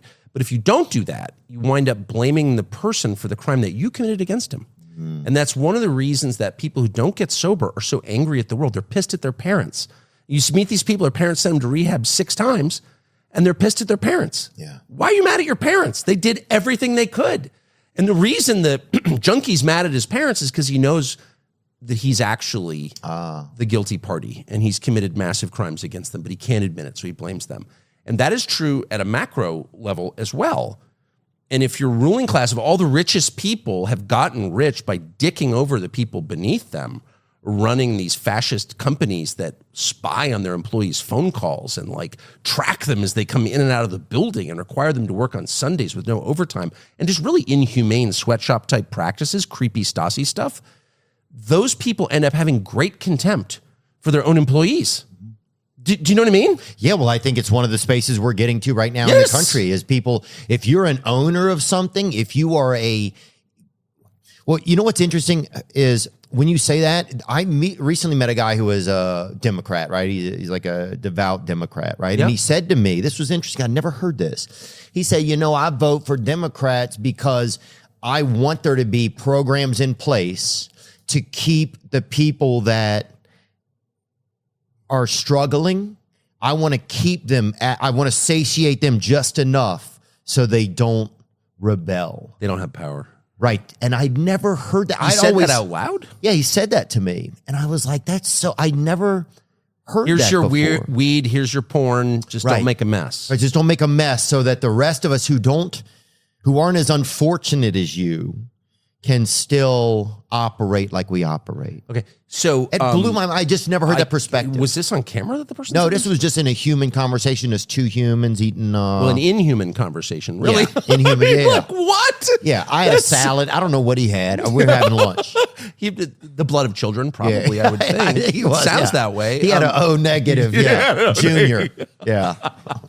I mean, that is so dark, but it's so true. And by the way, bless him for his honesty, because that is exactly what's going on. Yeah. And that's not how you treat your own kids or people you love. Right. You'd never say, I'm going to keep you on just enough assistance that you cannot starve to death, but that you'll be like so harried by the shittiness of your existence that you'll never challenge my power. Like, that is a crime. I'd never heard that. Well, that's Well, the to plan. me, as an American value, that was like, oh, that's never a way that I ever would thought or think. No, because you encourage self-sufficiency, because that's where self-respect comes from. Right. I've got my shit in a pile, and I'm proud of myself. That's the goal for an adult man. And if you're preventing people from getting to that, then you are committing a crime, and you should be held accountable for it, in my opinion. But there's nobody to hold anybody accountable anymore, it feels like. I know. Well, I'm very aware of that. Yeah. Sorry. Everyone's in on it. Well, it's just so interesting. But how do we get out of it then? By saying the truth out loud. I think that's the only recourse. I think that's more powerful than guns. I mean, I do. Saying truth. I mean, that's what they get hysterical about. Right, There'll you be were a just mass saying shooting, and there'll be 3 days. We need to take all our guns away. They're not going to take your guns away, okay? Because they can't. But that's not their priority.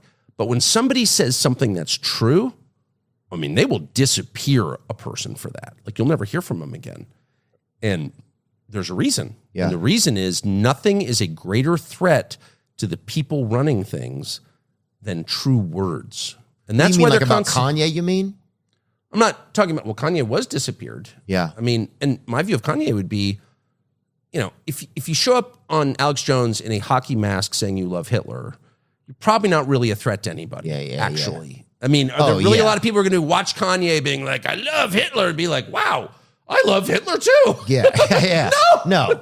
Oh, you might be able to walk on with the devil rays, maybe, No, but I'm just saying, like, that wasn't, if you actually wanted to promote Hitler, and I hope no one would ever want to promote Hitler, but like, if you did, agreed. that would not be the way to do it. Yeah. Right? So actually, how is Kanye a threat to anybody? I don't think he was. Yeah, he is, yeah. And by the way, he's a recording artist. He's a musician. So like, and a clothing designer. He's not in charge of federal policy. So I did think, I thought that was distressing, just because I don't think anybody should be silenced. If you're not committing violence against somebody, you have the right as a human being, because you are not a slave, you are a human being, you have the right to say what you think. That is a foundational right. And if you don't have the right to say what you think, then you're not a human being. You're a slave. Like, that's the acid test. Am I a slave or not? I don't know. One simple question. Can you say what you really think? And if you can't, then you're a slave. Super simple. Well, now it feels like they own. It used to feel like you could write what you think, but now it feels like the paper is owned, right? Yeah. So they can, like, even with AI coming out, it's like they could even adjust what you write. So you don't even fucking have a value to write anything anymore. It's like, hey, just put in kind of how you feel. We'll write what you're saying. Like, it's getting to that point. You know what I'm saying? It almost starts it could be 2 years from that where it's like, I've been a writer all my life, and to see now machines doing that and actually doing a fairly, serviceable job. I mean, writing poetry and screenplays and giving me a fake father. But upgrade or no?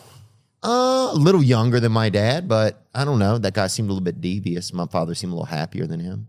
Fair. I'm going to urinate real fast. You're going to urinate? Yeah. Is that all right? Like a racehorse, my brother. You ever owned a horse? Never owned a horse. I'm a dog guy. Really? You ever bet on dogs? You ever put one in at the track? Honestly, yes, I have. Yeah, in Florida.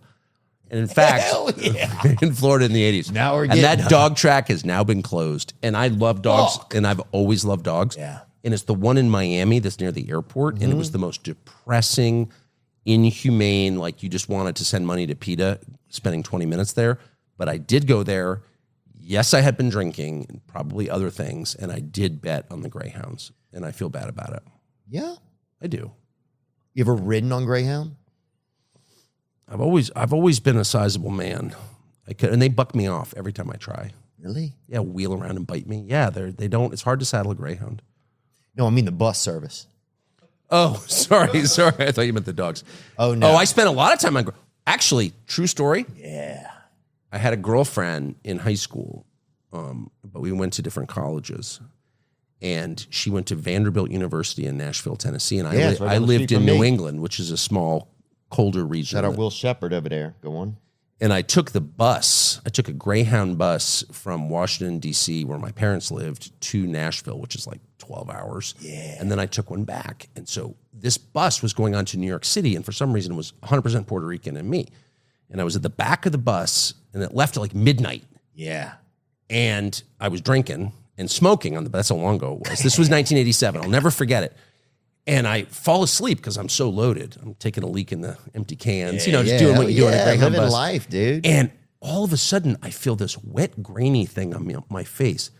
And these people right there in the seat, right across the aisle, were just like full coitus, just like playing couch ball, just full blown. A six, baby. Sound effects, everything. And the guy was wearing socks.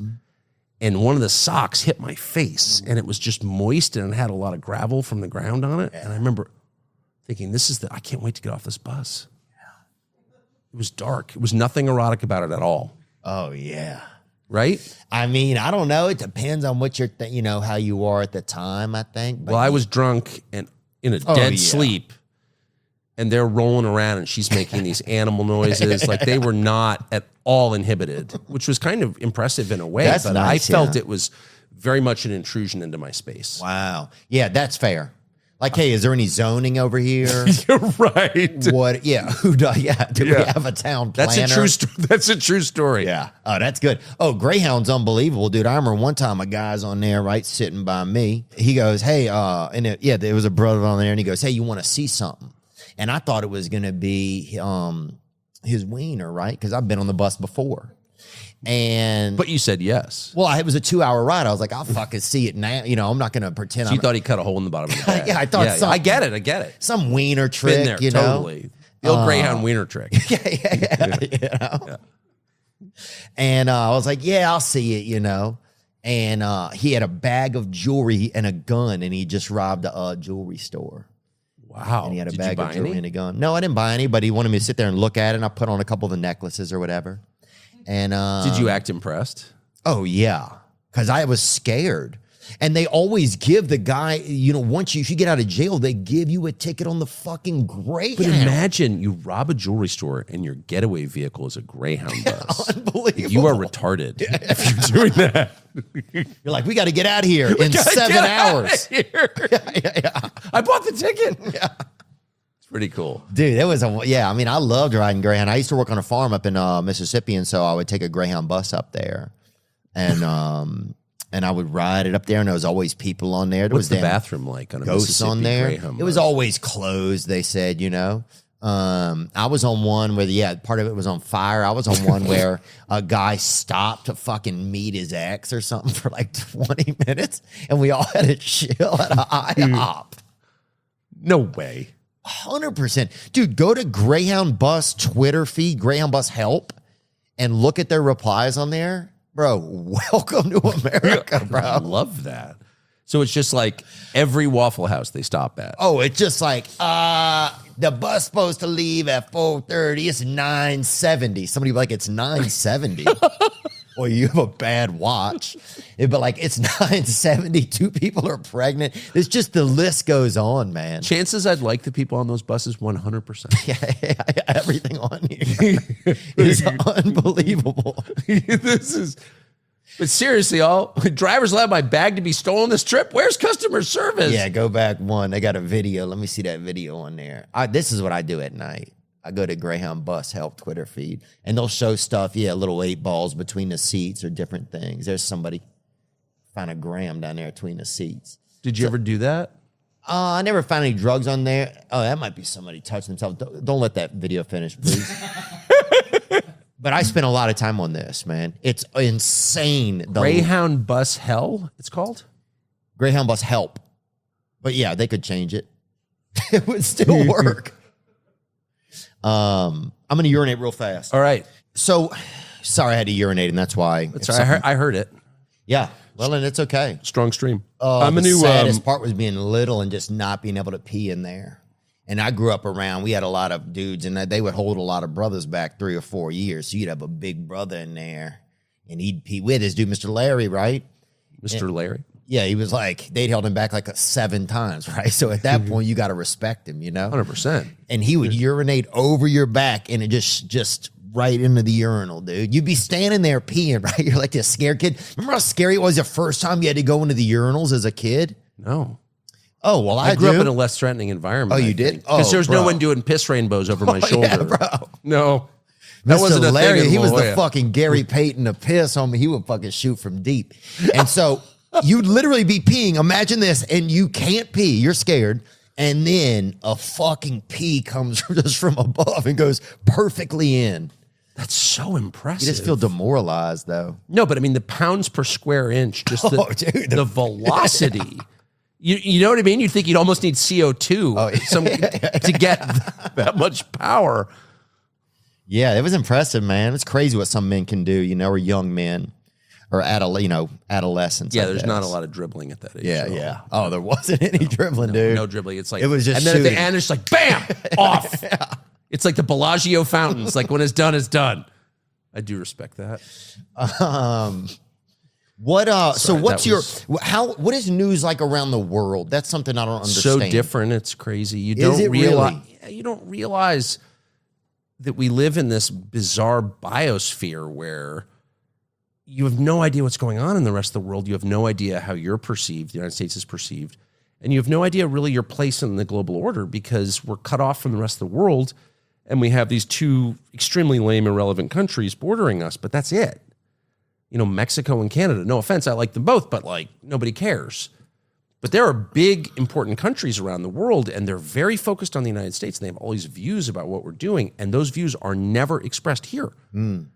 So if you're a leader in the United States, you can be like, well, we're doing this for democracy. This is the arsenal of democracy. And then you go to the countries that are directly affected by those policies, and they're like, you're freaking insane. You have no idea what you're talking about. I mean, the mind blower for me this summer, we traveled all over the world, a bunch of different continents, and we're still doing it because I got fired. So I've been stuck in a studio for all those years. So now you got to get out and about. Well, kind of. I mean, I go on vacation for 2 weeks a year, but that was it. When you do a show regularly, you're tied to where you are, period. You're in a studio. Yeah.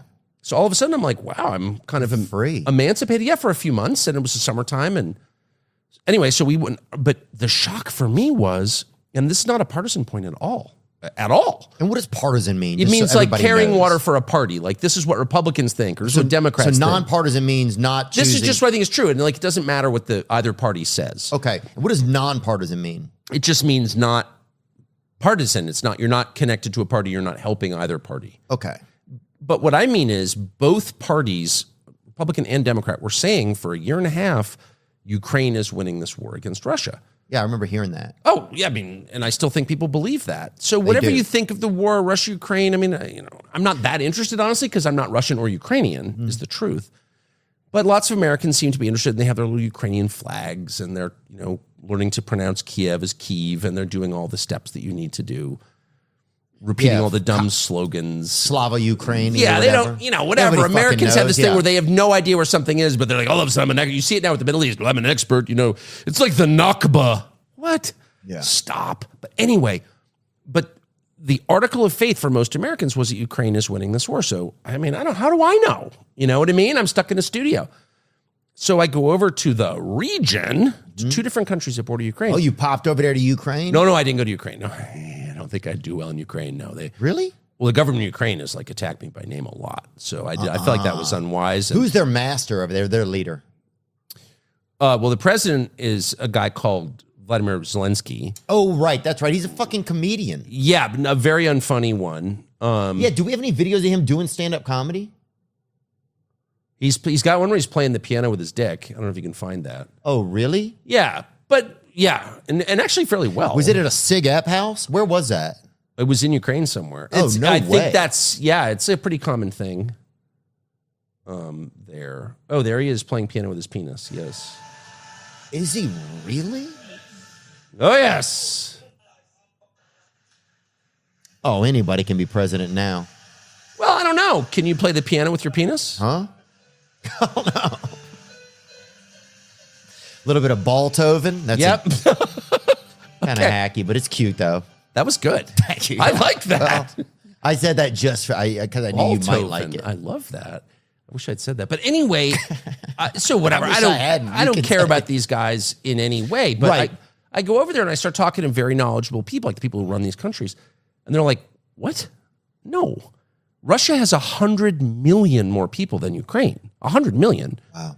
And much deeper industrial capacity. They have all these weapons factories. Like it's the largest country in the world by landmass. There's literally no chance, even theoretically, Ukraine could beat them. But aren't they an industrial aren't they Russia? Like, things made out of stone? Aren't they like living in the past with a lot of like technology? Well, it turns out, I mean, Or is their military advanced? Well, we always made fun of it, during the Soviet period because it was super inefficient and they were all drunk and they would crash their commercial airliners all the time from drunkenness, all the time. In fact, their carrier, the international carrier, their national carrier is called Aeroflot. The Russian carrier was the Soviet carrier.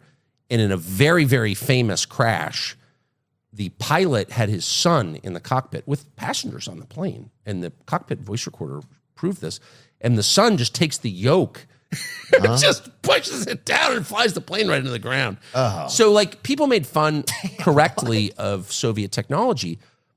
But it turns out they were actually pretty good at this. They produced a lot of chess players. They're not stupid people at all. And neither are the Ukrainians, for that matter. But anyway, the point is, the Russians were never going to lose, period. And anyone who looked at it objectively would know that, except no one in the United States knew that.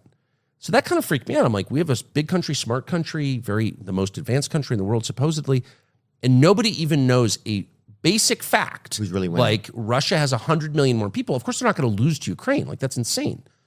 And yet, nobody knew that. So I thought, wow, what else don't we know? Yeah. And like just the amount of lying that you can do in a world where everything is controlled. All information is controlled, with the exception pretty much of Twitter, because the guy who owns it has said he's not going to censor. Yeah, That's Elon, scary. it's nice. I feel like that's one thing that I thought was that, yeah, maybe that's it. That's what's about censorship, is at least you feel like you can say things or that things can be shared on there. Because Do you feel, as someone who writes comedy, who does this every day, do you feel freer on the platform now? On Twitter? Yeah. I feel like at least if YouTube takes me down. Oh, look at that. Comedy is legal on this platform. So Elon specifically endorsed your right to say. Yeah, it was nice of them. We had Roseanne Barr on, and she's a. I like her a lot. Oh, dude, she fucking did so much for comedy. She did so much for women and gays. And oh wait, I saw part of that. And they Hollywood threw under the fucking bus as soon as they had a chance because they're heartless. And so anyway, she was on my show, and she. Wait, I saw that, and they took. Tell me if I'm misremembering this. They took a line that she had, and they cut out all the context and put it like on TikTok, and it made her sound like she was a crazy person or a vicious person, which she's not. Either one. Yeah, she's a Jewish. I mean, she was born Jewish. I think she's still Jewish, right? She is. And so she said, yeah, oh, and the Holocaust never happened, right? She said sarcastically, right? Of course. I think she had relatives who died in it. Yes. Yeah, very obvious, right? Right, of course. And some guy on Twitter, Sam, I don't know what the guy's name was, something Fuckelstein or somebody, he fucking made a big deal about it. Oh, from the Minneapolis Fuckelsteins. Yeah, probably. I know them. Yep. This dude, this was 2 weeks after, right? Makes a big deal about, or just put that clip in or whatever, no context. So then YouTube took that episode down. But we got to put it on Twitter. So that was nice, at least because it was an honest place, you know? But what I worry about is like, didn't some of these companies, didn't Twitter or Facebook, didn't they get in trouble for not letting, like, during election times, like not real information being allowed to be shared? Yeah, I mean, I don't know who would get them in trouble. They run everything. And, you know, my concern would be as we're getting to this election, it's very intense. You know, I think they're, you know, very intense people on both sides. And if you actually had a platform that was open for everyone to say what he or she thinks, that's a massive threat to the asshole community. And I think that because the truth is always a threat to liars. That's just right. That never changes. People are killed never for lying, ever. They're only killed for telling the truth. You're only punished for telling the truth. When people get mad, it's because you told the truth. Everyone should know that. So, I mean, I can't imagine the pressure that's going to come to bear on this company, X now, over the next year. I mean, it's going to be without precedent, I think. Do you think Elon could be, I mean, there could be like even an assassination attempt on him or something? I would never speculate about something like that, but I just think there's, just like, you can't. You're a guy at a bar. What are you going to say, you know? You know, I think there's going to be, I would have a food taster. I mean, I think look, the one thing look, if you're doing a great job at something, if you're a great father, great husband, great employer, great comedian, you're not too worried because you know you're doing a good job. But if you're doing a bad job and the only beneficiary of your work is you and everyone else is getting screwed and they can't even afford to fill up their truck or buy groceries and you're still getting rich, you're very worried. Dictators are always worried about their own security, okay? So what's the biggest threat to you? The biggest threat is someone calling you out. And so you have to shut down any medium where that could possibly happen. So obviously Facebook is completely controlled. Google is completely controlled. TikTok, foreign-owned company, God knows what their agenda is. So really the only big platform that's pretty not controlled with apparently some limits, but in general, it's not controlled. It's free speech. Is X. I agree. So like, there's a lot at stake. Legitimate leaders don't worry about this. If I'm a legitimate leader, if I'm a good father and one of my kids is like, I want to smoke weed at the breakfast table, you're like, you can't, sorry. Because I make the rules, no weed at the breakfast table. I'm not worried about saying that because I think I'm a pretty good father and I think my kids think I'm a pretty good father. But if I'm a terrible father who's abusing my kids, I can't let them say anything because the authorities might find out. Like I could get punished for what they know. And that is the same attitude that every dictator has. That's why all dictators take the guns and impose censorship. It's the first thing they do. They don't want to throw you in prison. It's expensive. It's difficult. Right. They don't want to execute you. They just want you to shut up and be obedient. And Elon Musk, in buying this platform and opening it up to all positions, even unpopular ones, is the single greatest threat to their hegemony, to their control. And, I'm not predicting their response, but I mean, it's going to be intense, super intense. I can say that. Would you have security and that sort of thing if you were him? Would you have like somebody, would you make sure that the Tesla truck, which is supposed to have been out for 17 years, but that it has extra bulletproofness in the glass? I would definitely include as a standard feature, not an add-on, the oil tanks that drop the oil onto the road behind you so that people pursuing you spin out like and Spy Hunter? Go right into a bridge abutment or off the side of the mountain, off Mulholland. You know what I mean? I would definitely do that. And I'd have like hidden machine guns under the side view mirrors. I'd have a death ray possibly. That would probably be a custom feature, but I would have stuff like that. Yeah, for sure.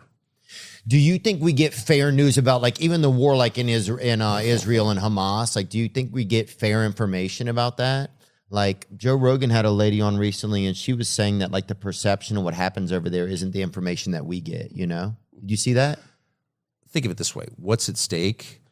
People's lives, control of governments, control of land, you know, ancient rivalries and hatreds. I mean, there's so much at stake here. Oh, this is the Celtics and the Lakers from the Bible. That, of course, yeah, I mean, it's very intense. And so, of course, there's going to be massive lying on all sides, and there is. And that's fine, and you go into it knowing that. I've spent a lot of time over there, and I will freely confess I don't understand a lot of the dynamics because I'm from La Jolla. I'm not from, you know, Jenin or Jerusalem or Qatar. It's like I'm not from the region, okay? Yeah, I don't speak the languages.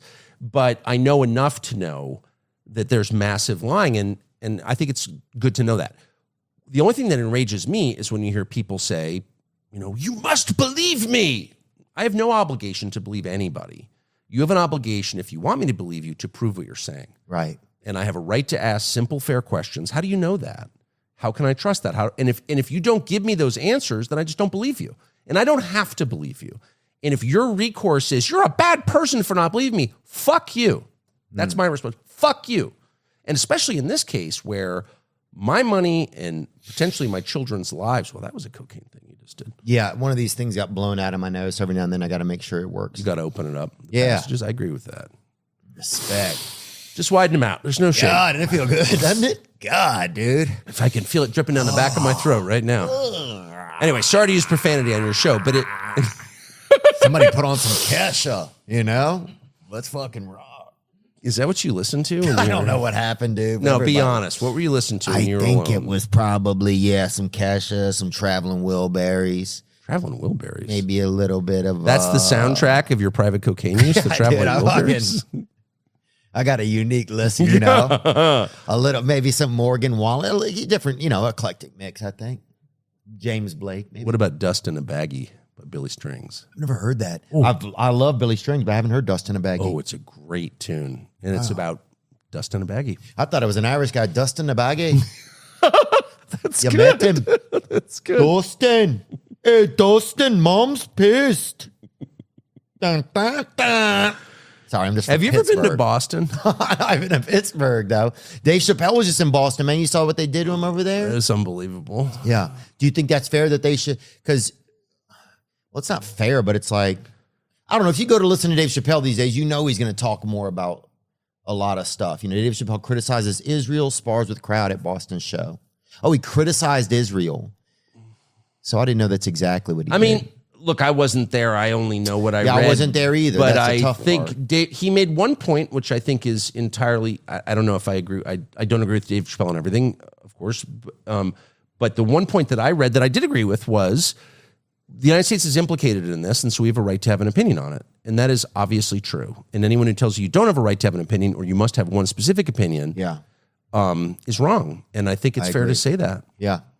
Yeah, I think people should be able to have their opinions, you know? Yeah, because once you don't have your fucking opinion, then it's like, how do you get to a revolution? How do we get to a revolution?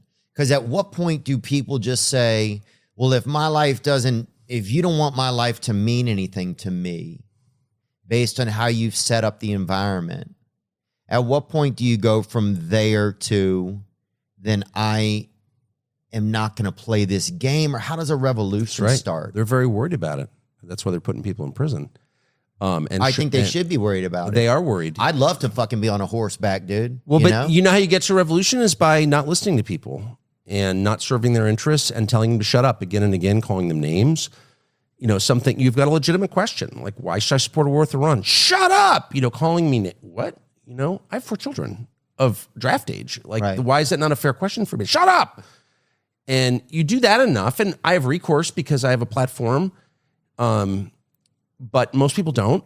And if you tell them to shut up enough, like, we don't care that you care about gas prices and your stupid pickup truck. Well, some people like their pickup trucks and they use them for work. And if it's not affordable to fill it up, that's a big deal for them. And if you're like, shut up, climate change, pig, you know, your nephew ODs on fentanyl and nobody cares. Like, if you keep that up for long enough, you will make people radical. And why wouldn't they be radical, actually? Yeah. And I'm so insulated from most of it because I have enough money and I'm not in debt and my kids are grown and paid for. And like, I'm in a much easier position than most people. Right. And I feel radical just watching. Right. And so why wouldn't they be on the brink of being unreasonable? And it doesn't need to be this way. You don't have to solve all of people's problems. Like, some problems are very hard to solve, and people know that. There's no magic button you press that ends inflation or stops fentanyl. And everyone knows that. All you need to do is express the fact, and do it sincerely, that you care. You acknowledge these are big problems. But when the Speaker of the House, who I know is a nice guy from your state, the new Speaker of the House comes in, and the first thing he does is issue a statement on behalf of a foreign country. That's the most important thing. I'm not even against the statement, but I'm just saying, like, what bigger statement does that make? That's him, Mikey Johnson? Yeah. And he's the speaker? He is. And, praise God. Damn, Mikey. He's a nice guy, and I'm not against him, but I'm just saying, like, if you think the welfare of another country is the most important thing for you as one of the leaders of our country, third in line to the presidency, you have lost the thread, son, because it's not. Nothing is more important for the leaders of our country than our country and how its 350 million people are doing. So I was enraged by that. And people are like, oh, are you for Hamas? Of course I'm not for Hamas at all. I'm for America, actually. I shouldn't even have to answer that question. Yeah. Are you for Israel or Hamas? I mean, obviously I'm for Israel over Hamas, but that's irrelevant. I'm for America. And no one even asked that. And I feel deep resentment about that the concerns of this country are of no concern. Right. It feels like our concerns don't even fucking matter anymore. They don't matter. That's why it makes me wonder, are we just a shell company for Israel? Are we just a shell company for China? Like, where are we anymore? Like, are we just... Well, there are a lot of people who live here who really like it here, who were born here. I love it here. Well, I know you do. And I'm just saying, like, it doesn't have to be this way. There are hundreds of millions of people whose ancestors are buried here and they want to stay here. They don't have another passport. And it wouldn't be hard to rally them and just say, like, you're a Democrat, you're a Republican, you're this, you're that, but we're all American, and let's have a conversation about what's best for our country. You would get people from all sides being like, that's right, that's the right conversation. We may not even agree, but that's the conversation we should be having. And if you don't do that, I'm just telling you, you play with fire. People go crazy. And I'm totally convinced that the mass shootings we're seeing and the massive spike in mental illness that we're seeing, which is leading to the mass shootings, these are manifestations of the frustration and the hopelessness that people feel when they realize their leaders don't care about them. I believe that. I can't prove it, but I believe it because I happen to live in a place with a lot of, people who are not kind of succeeding in the modern world. And they're good people and they have skills and they've been here, their families have been here for hundreds of years. We should care about them. I agree. But yeah, I think our country has been compromised by people that don't care and they don't see value in that. And it feels like it's just about a bottom line, or it's about, I don't know, some goal that to me seems so erroneous I can't even fathom that you wouldn't have feelings. Like when you're like that Sackler family that's just watching people's children die. You can make money off of a fucking pill. Who cares? What do you eat? What are you going to get? Another like half bathroom or something? Like, what are you going to get? Exactly. Like, I don't understand the goal sometimes of some of that, or why people would think that selling someone out to such a point where they don't have any purpose, where you take away their hope. We had a guy on here talk about meaning, this guy, John Vervaeke, and he was real interesting. This guy is from Canada. And he just talks about meaning, and when people don't have like, when they don't feel like they're supported by, I'm going to fuck it up, but if they don't feel like they're part of a group, or they don't feel like, if they're totally cut off from other people and just floating around atomized and alone, right, it drives them crazy. Right. You go crazy. Yeah. And then like you get put them in solitary SSRIs. confinement. Exactly. So you've basically taken so much of America by taking away like things that brought us together. Yes. And some of those things were smaller towns, like businesses in small towns, of course, things that made people feel of value. My father went to a My father, his family was mahogany farmers. They did wood. And so I think if your father went into the woods in your town or whatever, part of a company that built tables. They were literally mahogany farmers? Yeah. And you had a table at home, and then it was your dad's company's table. We eat at our families. Of course. We build it in our town. There's some physical connection between labor and reward. And yeah. Now it's all just theoretical and digital and bullshit. Yeah. Zoom calls and yeah. Yeah. Now it's just like, do you want to eat at this fucking Chipotle sit-go, where they're selling gas and burritos and it's just like... Is that a thing? But that's a fucking town hall of a lot of... It's just... now everything has just been... It's a Dollar General in most towns, and that's what it is. And, it's like, just we've killed off a lot of that, What's interesting is you drive through... I like to hunt and fish, so I've been in a lot of small towns in America because that's where the hunting and the fishing is. Yeah. And some of these towns, and especially the county seats in rural towns, have beautiful courthouses. Beautiful. Like somebody spent a lot of money and a lot of time to make a beautiful public building. One of those hasn't been built since the Second World War. That is true.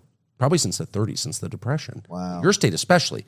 You've got a lot of great public architecture in Louisiana. None of it has been built since Huey Long was murdered. Okay? So why is that? And it's been replaced by disposable garbage, and the dollar store, I'm sorry to single them out, but they are a symbol of it. It's so intentionally ugly. Box stores are so ugly. You're like, there's got to be a purpose behind, architecture exists for a reason. You're sending a message when you build a building, when you build anything. And the message of box stores and dollar stores and of the DMV is, you mean nothing. We're not going to spend any time or any energy trying to elevate you or please your senses or build anything beautiful. It's ugly on purpose to let you know that you mean nothing. You do not count. Shut up and obey. You're an animal, actually. And I just feel like there's something very profound about that, the message that it sends. And everyone receives the message, whether they know it or not. You go into a DMV, what's it telling you? Wait your turn, wait for your number. And then some surly low IQ person hassles you over. It's like, I'm a citizen of this country. Why do I even have to have a driver's license? Give me my fucking papers and let me get out of here. How dare you speak to me that way? But you can't because she's in charge. The whole experience is designed to degrade you and make you less powerful, to take your self-respect away. I'm very upset by it. Oh, the DMV, it's almost like they have a line. If you come out of the closet, you get to go to the front of the line. I'd be willing to do that. Yeah, but that's the kind of shit I'm saying. It's like, that's how much they want to compromise who you are or what you are. But look at that. Okay, the drop ceiling, there's no reason to have lighting like that. It doesn't cost more.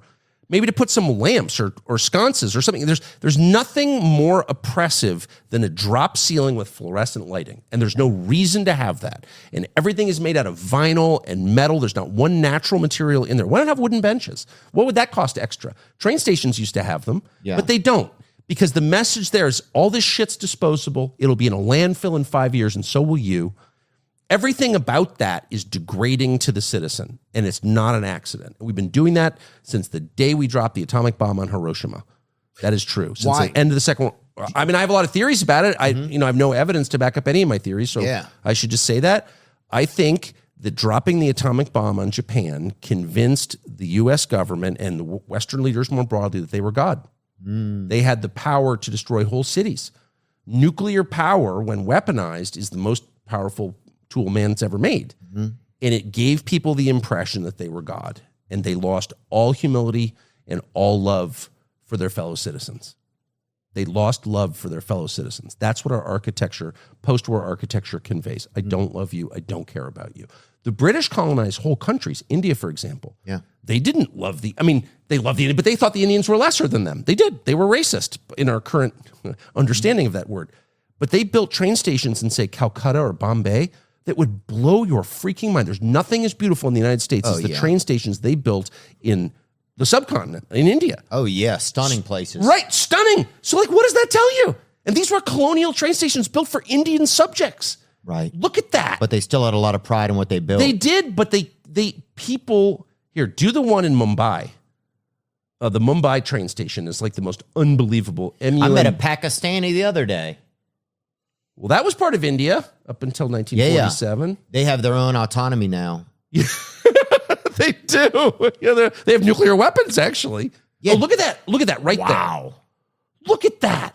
Come on. That looks like, I mean, that's the train station in Mumbai, India. Oh, yeah. I've been there, and I sat there, and it's very poorly maintained. The Indian government has done nothing to kind of preserve it, unfortunately, and they've built a lot of garbage architecture they stole from our anti-human architects. But like, what kind of country would build something like that?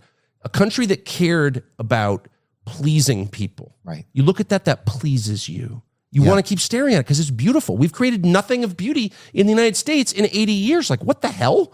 Roy Lichtenstein and Andy Warhol, that's beauty? No, it's not. It's garbage. Yeah. Yeah, it's bootleg. You're getting me going, baby. Am I? Yeah. Oh, yeah, dude. I like your attitude. Well, you know where there's great architecture that blew my mind? Milwaukee. The best. Down by the river? Dude, Milwaukee. Yes. Is such a beautiful city. I totally agree with you. I had no idea. Have you tried Cleveland? Yeah. I mean, Cleveland obviously is famously screwed up, mistake by the lake, but it's like, look at that right there. So the Germans built it. Milwaukee was a German city, obviously. It was? Oh, yeah. That's why the beer was brewed there. Oh, yeah. Very German city. And they recreated Europe, the best of Europe. Yeah, Cleveland definitely, it was a bit of a different experience. I think when I was there. Look at that. Look at that building. It's stunning. Imagine building something like that. And instead, we build glass boxes that are LEED certified. And it's like we've built nothing of value, nothing of permanence, nothing we have built in my lifetime will last. And rightly so. There are Roman buildings and arches. Rome that are going to last longer. Rome fell in the 5th century, and they're still there. And that will outlast the construction of a fucking half these Petcos. It's or whatever. true. It's totally true. Yeah. Sorry. It's crazy though. But there's something happened. And I think that's the infection that starts to get into the spirit of us, And I think that's the fight that's going on inside of a lot of people. Make something beautiful. That's what we should be telling kids. Like, your job in life, it's not just working for the man and paying the bills. It's make one thing that's beautiful, that you are proud of, that's an expression of something good inside you. Make it with your hands or with your mouth. But make something beautiful. Yeah. I don't know why that's so. And by the way, when you say something that you think is particularly funny or insightful, you're getting the truth about something. Aren't you filled with like this? Wow. Doesn't that feel like better than anything? Yeah, I think it feels like what you're supposed to be doing. Yes, that's it. Exactly. You're doing what you're supposed to be doing, what God made you to do. That's my feeling. But that's not advice that we give at all. It's like how to be an obedient, get some stupid degree at some stupid college to be an obedient employee to some stupid asshole who runs it, who's going to mistreat you. Yeah. How do we, what's new in your world? What? Well, I've gone crazy. Sorry. What are you doing now that's different with, you got on the Twitter, right? And so I know that, and congratulations. Thank you. I think it's interesting. It's brave for people to get out of the system. A lot of people. Well, I was expelled from the system, but oh yeah. Well, you got laid off from everywhere. I have. Yeah. Was it cutbacks or why did you take cutbacks? No, it's not good. I love. I'm gonna use that though. Yeah. There's downsizing, just downsizing. Yeah, totally. Yeah. I'm being retrained. I'm learning to code actually. They closed the plant. I totally get it. I was on third shift, and the demand was in decline. I am going to use that though next time. No, why were you fired? Downsizing. But you got out and you moved to. I was thrown out. You were thrown out, and Elon called me the day that my show was canceled, and I was grateful that he did. And he called you, huh? Had you spoken to him before? Yeah. Okay. Yeah, I had, and I really liked him. And I'm not a technology person, to put it mildly, like at all. Yeah, very anti-technology. Yep. Like almost on a crazy sort of Ted Kaczynski way, which is I'm not defending. It's so bad. Who handles tech for you then, kind of? The tech people, I don't. They live in Bangalore. I don't know their names. Just kidding. No, we have really super smart people. The Bangaloreans. Isn't that a movie? The Bangaloreans. No. Actually, Mandalorian. Most of our staff from Fox came. And Elon's. I mean, we don't work for Elon. I'm a Twitter user like everybody else. But all he said was, "I'm going to keep the platform open." And people with differing views, whether I agree with them or not, are welcome on the platform. And that's the guarantee that I wanted and needed. And so I've been super grateful. I mean, that's all I've ever wanted, by the way, I have made some money, but not I never got crazy rich, but I never wanted to. That wasn't my goal at all. I mean, I guess I would like to be richer. I guess I don't know what I would do with it exactly. Well, it's now it almost looks like a sickness too. You know, I think there should be a cap on the money acquisition thing. Yeah, there was a name for that actually. Historically, it was called greed. Yeah, and then somewhere along the line, we decided you weren't allowed to complain about greed. And I don't really, and because you're against capitalism. First of all, there is no capitalism in the United States. There's no free market. Okay, the government controls everything. You can't have a business without intersecting with government, and the government is used by businesses to create monopolies. So there's no free market. So let's stop lying about that. Second, I am not against capitalism. I'm for competition. I wish capitalism would return to the United States. But that doesn't mean that you can't say if I've got $1 billion and I need 10 more, that's you're sick, actually. If that's your goal, what would you do with $1 billion? I mean, I don't want $1 billion. Not that I'm in danger of getting it, but if I was, I'd be like, I don't want that, because then you spend your whole life worrying about losing it. And your existence becomes about preserving money when your existence should be about loving the people around you and creating something beautiful. Those are your jobs as a person, in my opinion. Yeah. Well, how could we put a cap on how much money people are allowed to make? I guess people would find their way around it. Yeah. I mean, the way to do it is to say it out loud. Again, everything changes with words. Articulate the truth. It's not an attack on capitalism, which again does not exist in the United States, and I wish it did, to say it is ugly. In fact, it's a sin to worship money. Yeah. It is. You should not be worshiping money. Worship God, worship people around you, worship nature even. But worshiping money is disgusting, and we should not compliment people who do it. We should instead criticize them and say, that's gross. Hey, hedge fund manager, that's gross. Yeah. I'm sorry, I think that. No, I fucking think that too, man. I remember maybe 2 years ago, it was the first time I'd really made some money in my life. And I remember I was in my garage and I just was fucking heartbroken, man. I remember calling my brother. I was crying. But it didn't make you happy? I thought, yeah, because I didn't even know it was money. I didn't know if it was popularity. I don't know what had happened, but I'd gotten to a different space in my career. Yeah. Where I finally knew I could pay my mortgage for the year, and I thought that somehow in the back of my head, without me even realizing it, I thought that would be the answer to everything. And when it wasn't, it fucking killed me. But nobody wants to hear that also from somebody who. But it's the most familiar thing I've ever heard. It's like, I could tell you so many stories. It just made me so sad that I'd just been fooled, and even fooled by myself. And well, getting what you want is one of the saddest things that can happen to you. I mean, when you're happiest when, as a man, I'll speak for men because I am one, you have a clear mission. For now, I mean, I could totally change. Oh, they'll change. If I get a better spot at the DMV.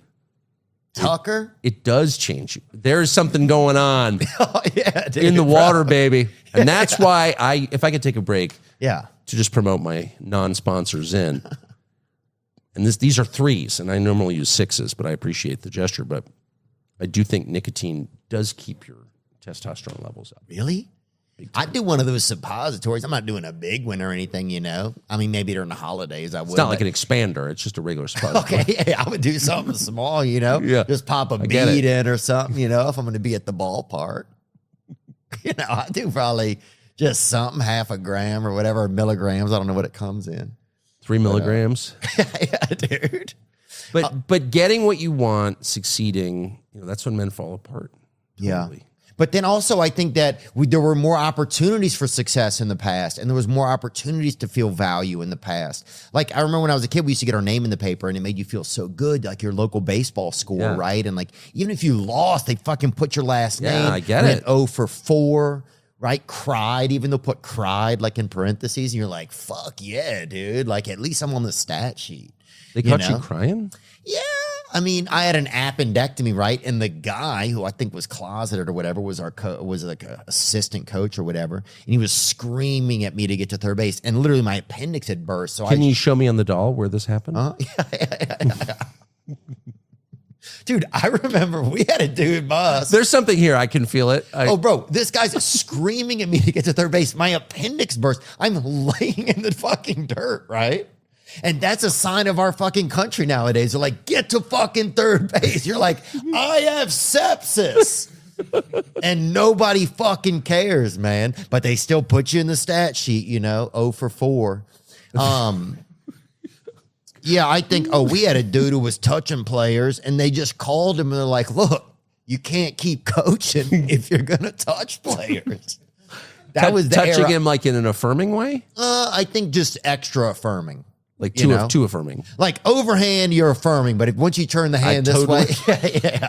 I totally agree. Reach around, not affirming. Yeah, if you're doing that, that's totally Totally agree. that's unaffirming, dude. What do you think about where do we go? Does Bobby Kennedy Jr. have any chance? Does a third party have any chance these days? No. A third party can affect the outcome for sure, but the system is. I mean, this could change with time, but the system it's shown no sign of changing.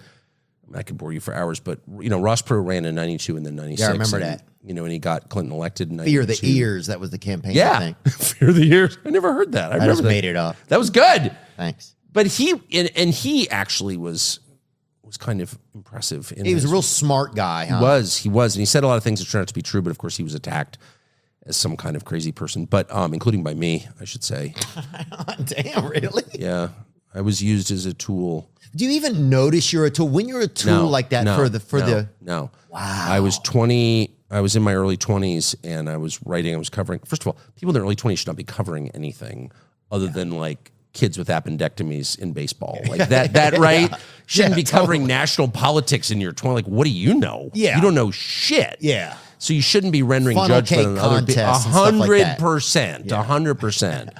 FFA events or whatever, but not politics. But anyway, I was, and I attacked him as a crazy person, and I was used by the person I was working for, who's still a public person and truly a dishonest person. But anyway, whatever. If it's Chuck Schumer, just say it.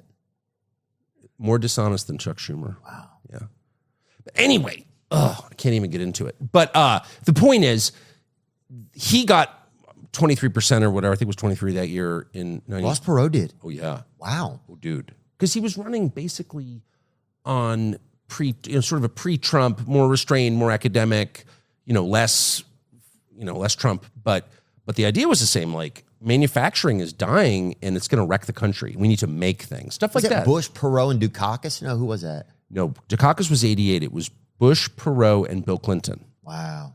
Who was then the governor of Arkansas in 1992. It was the first race I covered. And Perot did really well despite massive hostility from the media. Because, of course, they were protecting, their bosses. The establishment. Exactly. That's exactly. But I didn't perceive any of this. 18.9% he got. What did he get? 18.9%. Oh, 19%. I'm sorry, 19%. I'm embarrassed.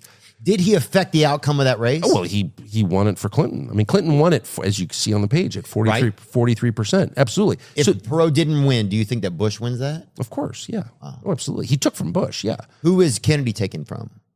What do you think? Trump. You think? Of course. There's no person who's thinking, I'm going to vote either for Joe Biden or Bobby Kennedy. I have some friends that are. No way. I swear. Really? I have some friends that have known Bobby. I mean, these are people that have known Bobby Kennedy for a long time, but who are Democrats who are like, this is my guy. The only reason you would vote for Joe Biden is because you believe there's safety in numbers. You're voting for the party. You're not, obviously, I'm not attacking Biden, but you're not voting for Biden. Mm-hmm. You're voting for the Democratic Party because you think when they have more power, you're safer or richer or whatever. Right.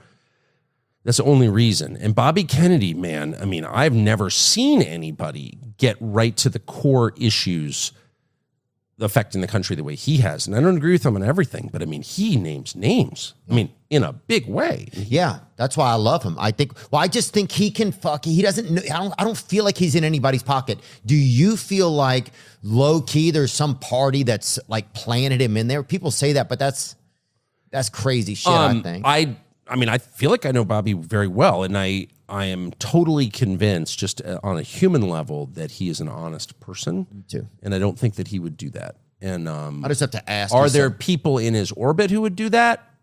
I believe yes is the answer. But I don't think he knows about it or has anything to do with it. I think he's totally sincere. He's certainly not in anyone's pocket. I mean, the guy could be, his name is Bobby Kennedy. He's the son of... Oh, he could do whatever. He could do whatever. Yeah. He could do whatever. And he has done. He's done a ton of great stuff with his life. He has, but I'm just saying it's very easy to be loved by everybody and it's very easy to make money when everyone loves you. Bobby Kennedy could have an infinitely easier life than the one he's chosen. Mm-hmm. He's doing this because he sincerely believes it. Well, look at that. right? And he's under threat. I mean, I was with him on the street the other day, this week in Washington, and the security people around him were very nervous. Wow. He was not nervous at all, but they were. Anyway, the point is, I think Bobby's totally sincere, but he is giving a massive middle finger to the establishment, like almost as aggressively as I've ever seen anybody. Yeah. Why can't we get him to a level? Because what percent does he have to get? Oh, I guess we don't know because you don't know what has to win. We need to get the plurality. You know, we need to get more than the other two. And unfortunately, the system is set up where it's hard for a third-party guy to get on all ballots.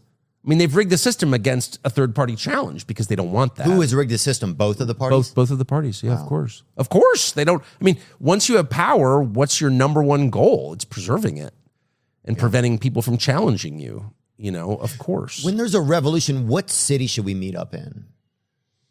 Well, if there is a revolution, and I pray there isn't because they never end well, but if there is... But it'd be fucking fun, huh? For like the first 20 minutes when you actually storm the Bastille and free the prisoners or whatever, hang your homemade flag from the roof of the Capitol or whatever. Like you burn the news networks is the first thing you would have to do. So that'd be the fun part of the revolution. Yeah. I think that would be definitely be the fun part. But then then you have like show trials and famines and you have like all the downside, but whatever, I'm not in charge. So if that happens, I will be so deep in the woods surrounded by my dogs and I'll say it, firearms. Probably not going to hear from me. Look, let's just pretend one of your dogs is named Firearms. I actually have a dog called Firearm. Yeah. I have AK and 47. Yeah, whatever you have, dude. Right. I got bow, I got arrow, I got whatever, you know, I got all my weapons in the woods with me. But yeah, and you can even just text me and just let me know where you're going to be. But I think about that. You know what's wild is I think about that sometimes. But you're going to be in L.A. No, I won't be. I live in Nashville. Oh, you don't live in L.A.? No, I live in a place where if somebody is being weird, you can shoot them. Okay, because if you're in L.A., you just get eaten. Yeah. Oh, well, here's the move you would do in L.A. You would get in a boat and go off the shore. That would be the first move. And let the other Having grown up on the Pacific, let me just say it's a little bigger than the Chunkafunky River, wherever you're from. Okay? It's a super big ocean. Yeah, and also fuck Ben and Jerry's while we're at it. I just wanted to say that. But go on. They're Marxists. Is it called Chunky Monkey? What's the name of your river? Chafunkta. But I love that, dude. That's the greatest name ever. But the Pacific goes on forever, and then you make it to Hawaii like 6 days later in your Boston whaler. God. Yeah, right. Well, if you've been lost at sea for 6 days, you deserve to show up in Hawaii, I think. It's easy to miss Hawaii, though, in the middle of the Pacific. You could, that's a long way to Thailand. Could you imagine they pick you up? They're like, you were this close to Hawaii. You're like, what the fuck? I let my wife drive. No, the Pacific is not a good escape plan at all. No, because south you have, Baja, Sonata. Right. That's going to be a little chaotic. It always is. Yeah. From Los Angeles to what? The Arctic Circle? I mean, that's just like nothing. It's like Alaska. Like there's kind of nowhere to go. Yeah.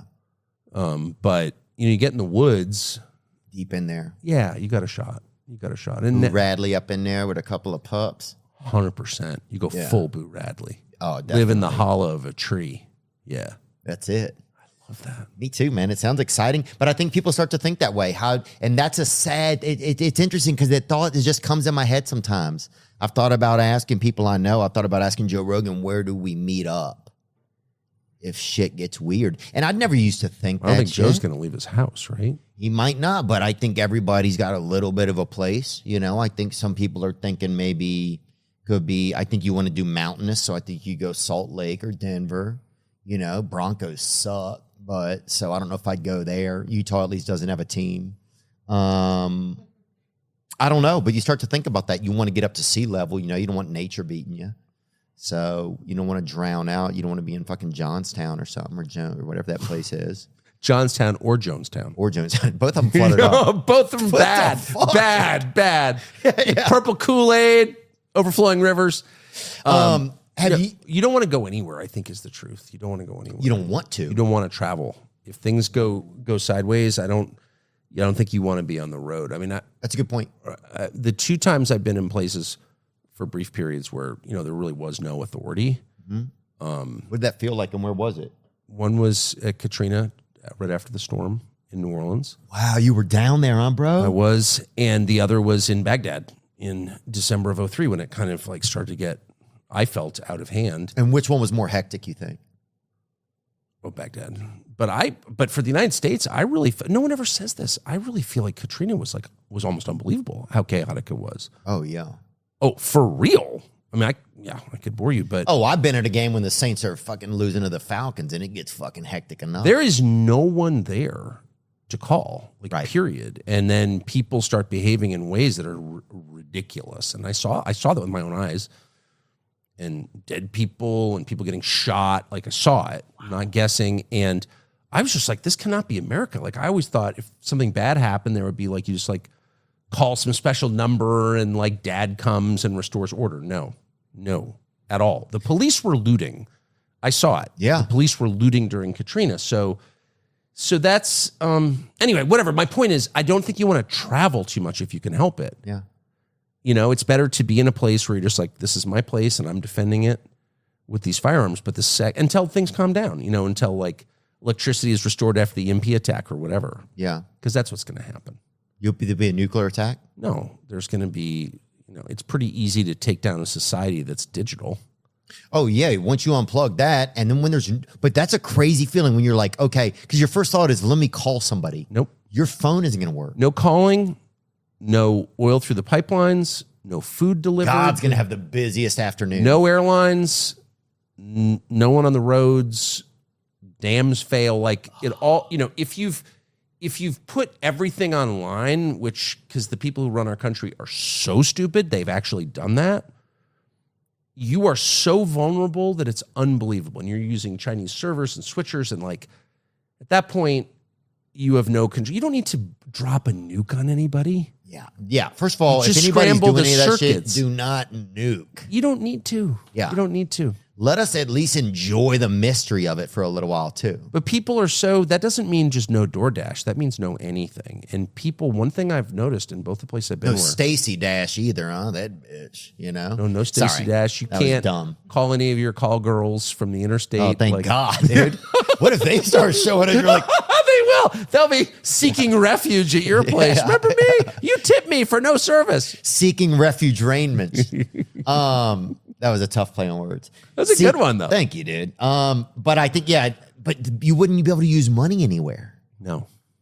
That's going to become the value. Like, it's weird we're having this conversation, but even as me listening to you talk, my brain, I think, is recording this because it feels like it could be plausible. All you need is a couple of cops to be like, you know what? Fuck these people as well. I'm not going to fucking quit. I'm not going to quit blockading or attacking these people who I know are really struggling when I'm going home tonight and being one of them. 100%. And by the way, my kids are at home, and there's now, this happened in New Orleans during Katrina. Is cops, and I give them all the benefit of the doubt. You know, some of them, you do have some criminal cops down there, but you also have good guys too, you know? And the good guys are like, I'm sorry, I got a wife and kids at home. Like, I'm not, and people are going nuts. The thing that I noticed was it took like zero time from when authority disappeared for people to get super afraid, for the predators to come out and start preying on people, and for everything just to fall apart. Everything. Yeah.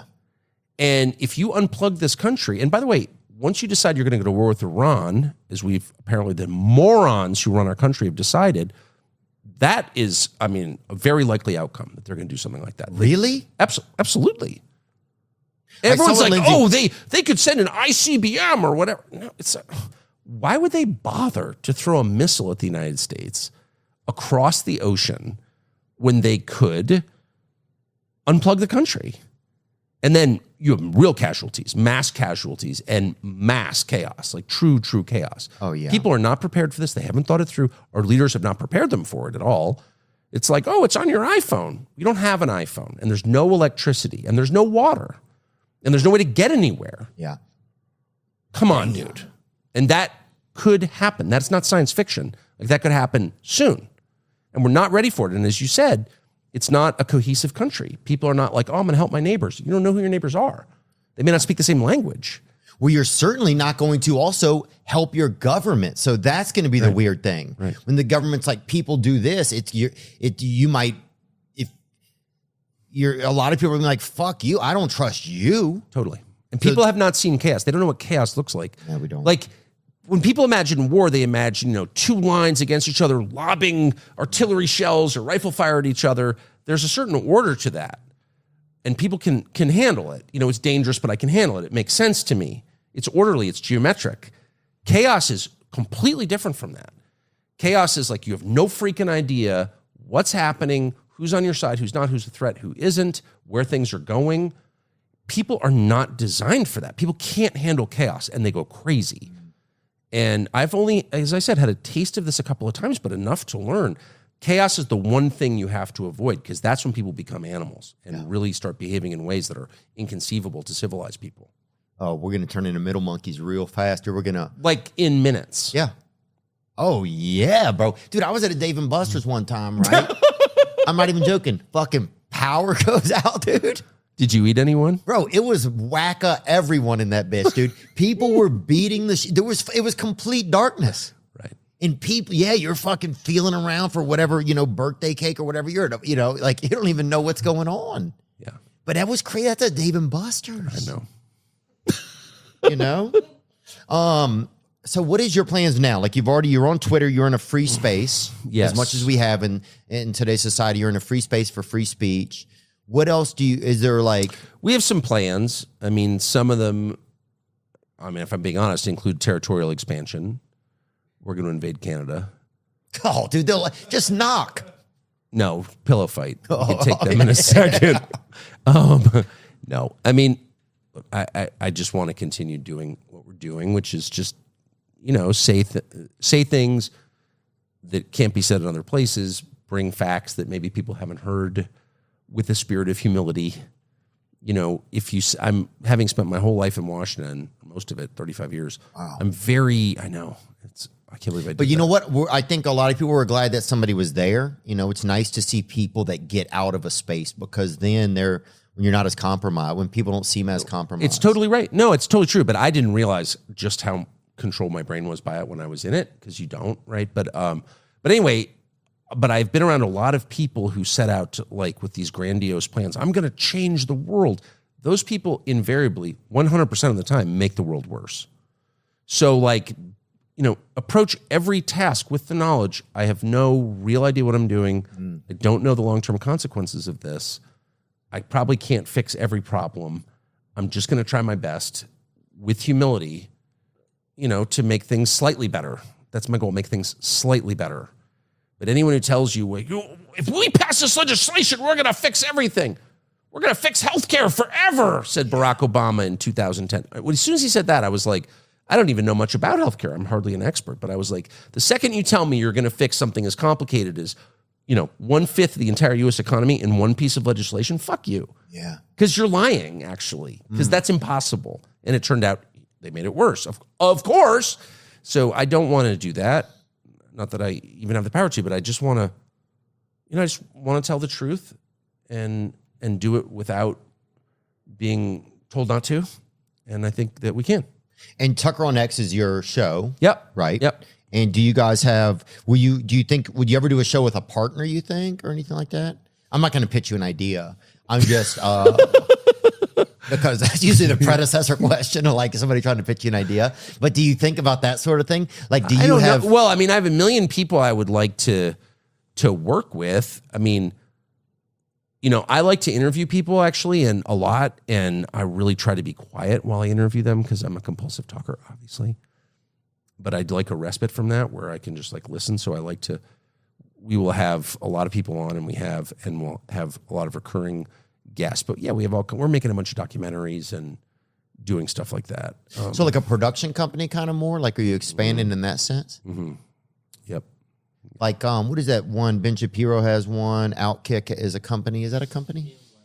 Daily Wire? I don't know what Outkick is. I have a friend who works there. Outkick, I think it was football, and then they okay. Does Jason still work there? Do you know Jason Whitlock? Yeah, I do know Jason Whitlock. I met him one time. I love Jason Whitlock. He's a really neat guy. He seemed very friendly. I didn't get to talk to him much. He's a great guy and very deep. He's not a shallow person at all. Really? He's the kind of person when you're talking to him, there he is right there. Whitlock will say things and you're like, wait, what? I'm sorry, I just want to have like a super shallow conversation. Like, how are you? I'm great. How are you? And he'll, because I'm shallow in some ways, and he'll like, he doesn't think like that or talk like that. He'll sort of like super heavy stuff out there. Oh. And it's cool. That'd be interesting. Sometimes I want to have deeper conversations with people, but I think I'm going to get afraid to get into them, or I don't know how to get into them without seeming like I'm being obtrusive, or I don't know. With him, you don't have to worry because he does it. He's okay with it. Yeah. Well, he just goes there, immediately goes there. I like that about him. Do you do you ever get asked, and then we'll wrap up because I know you've been here for a while, and thanks for your time. Well, I love it. Do you ever get asked to bring people over to Twitter? Like, is there like movement? Because I know Jon Stewart just had a show with Apple, right? Was that recently? Yep, they just canceled it too. Where he canceled. Yeah, he had a show with Apple. Jon Stewart. The guy from The Daily Show? From The Daily Show. Jon Stewart's show on Apple is ending. Mr. Stewart and Apple are parting ways because of creative differences over the I didn't problem. even know he had a show on Apple, so it shows you what I know. People with the knowledge. But they had a disagreement about the episodes, the type of episodes he wanted to do. He wanted to do episodes on, can we move it down? Okay. According to Hollywood Reporter, ahead of its decision in the end, Apple approached Stewart directly and expressed its need for the host and his team to be aligned with the company's views on topics discussed. Rather than falling in line when Apple threatened to cancel the show, Stewart reportedly decided to walk. Stewart's intended discussions of artificial intelligence and China were a major concern for Apple. Why would they be concerned with him having episodes like that? I mean, we're assuming that's true. I hope it's true. That's a noble reason to leave. You know, if you think there's something really important that you want to cover and your boss says no, it's a good reason to quit. So I hope that that's right. Was there another time you almost quit before? My sense you got is laid that off all the time. show, I mean, I didn't even know that show existed, so I don't think it was doing well. I don't think so. Yeah.